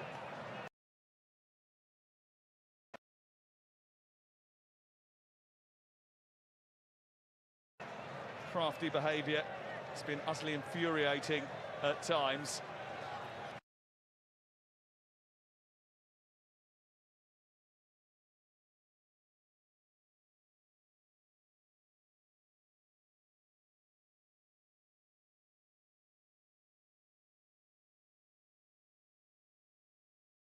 So the possession wouldn't have changed hands.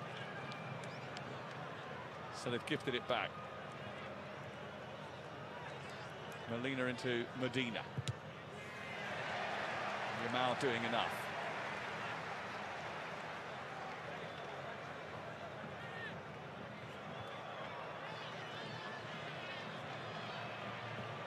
Emi Martinez.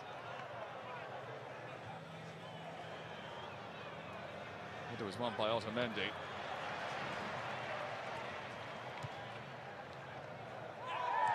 Williams with a push, he's given away another free kick. Again, what's he doing?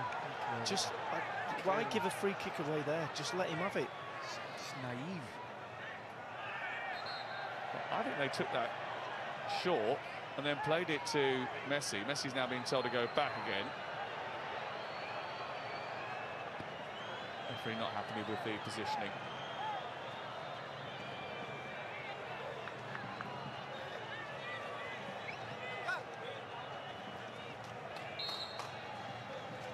One final moment of inspiration. No one's saying it, but this could be the last time we see Lionel Messi at a World Cup finals. Here's Simeone! How has it not ended up in the net? Senesi threw himself at it. But luckily for Spain, there were red shirts everywhere. What a little ball from Messi that is to the near post. That's an incredible bit of defending. Kavasi. I think it was Kavasi who was on the floor eventually. There's a bit of wrestling going on between Marino and Senesi now. These are crucial moments for Spain to hold on to. Remember, up until this point, the Argentine attack has really offered nothing. But they will here now. Not taken by Simon, runs loose inside the 6-yard box, scuppered behind in another set piece, and it wasn't very well defended at all. As scrappy as you can get. I mean, Messi's put it right on a sixpence, right where it needs to be. He needs this one to do the same.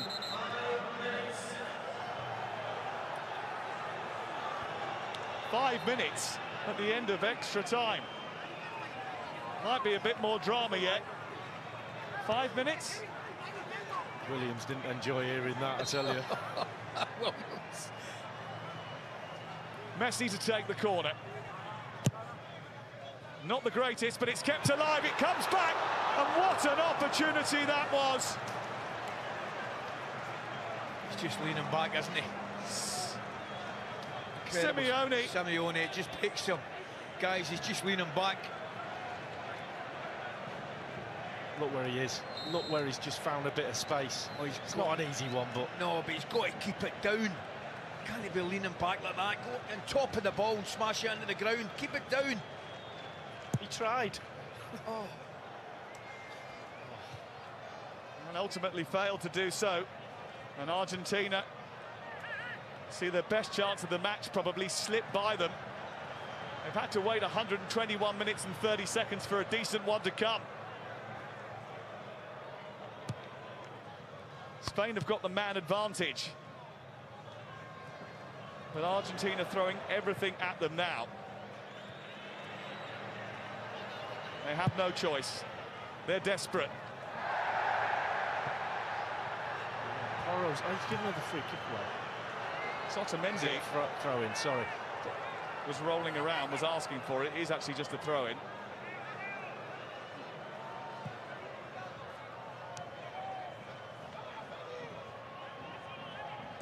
Messi. McAllister. Paredes, he looks out on his feet. And then there was a foul inside the D, off the ball. What a chance for Giuliano Simeone. Oh, it's a massive chance.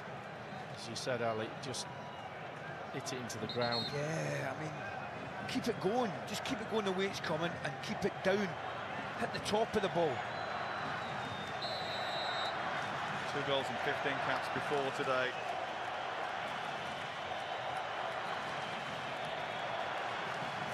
Spain know they are moments away from a second world title, 16 years after the first, closing in on that Euros and World Cup double. No nation has done that since Spain's golden generation between 2008 and 2012. Going to set another ridiculous record, 38 games unbeaten. The longest any European nation has ever managed.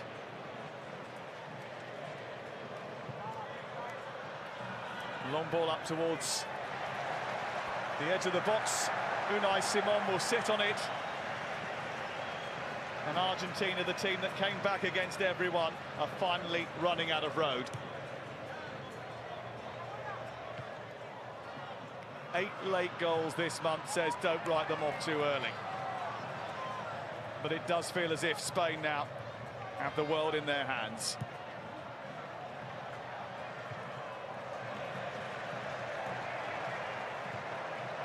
And they've done it, gents, with 1 goal conceded all tournament. Terrible record. That Belgium equaliser, the only goal they've lost. It's remarkable, really.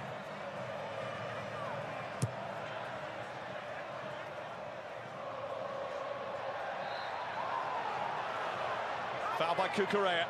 Free kicks Spain given away in the last 5 minutes. Well, this is it. This is the game. 4 minutes, 40 seconds on the clock in added time with 5 allotted. Martinez has stolen a couple of yards. Why would you keep going back? Why would you not defend higher up the pitch?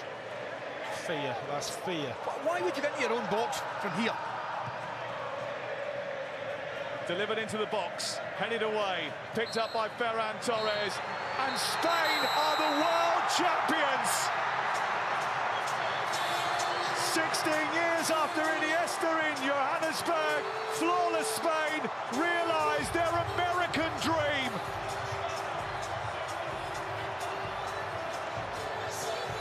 As they celebrate There is a little bit of afters in the middle of the pitch. There are substitutes fighting. Paredes is laying punches in the middle of the pitch.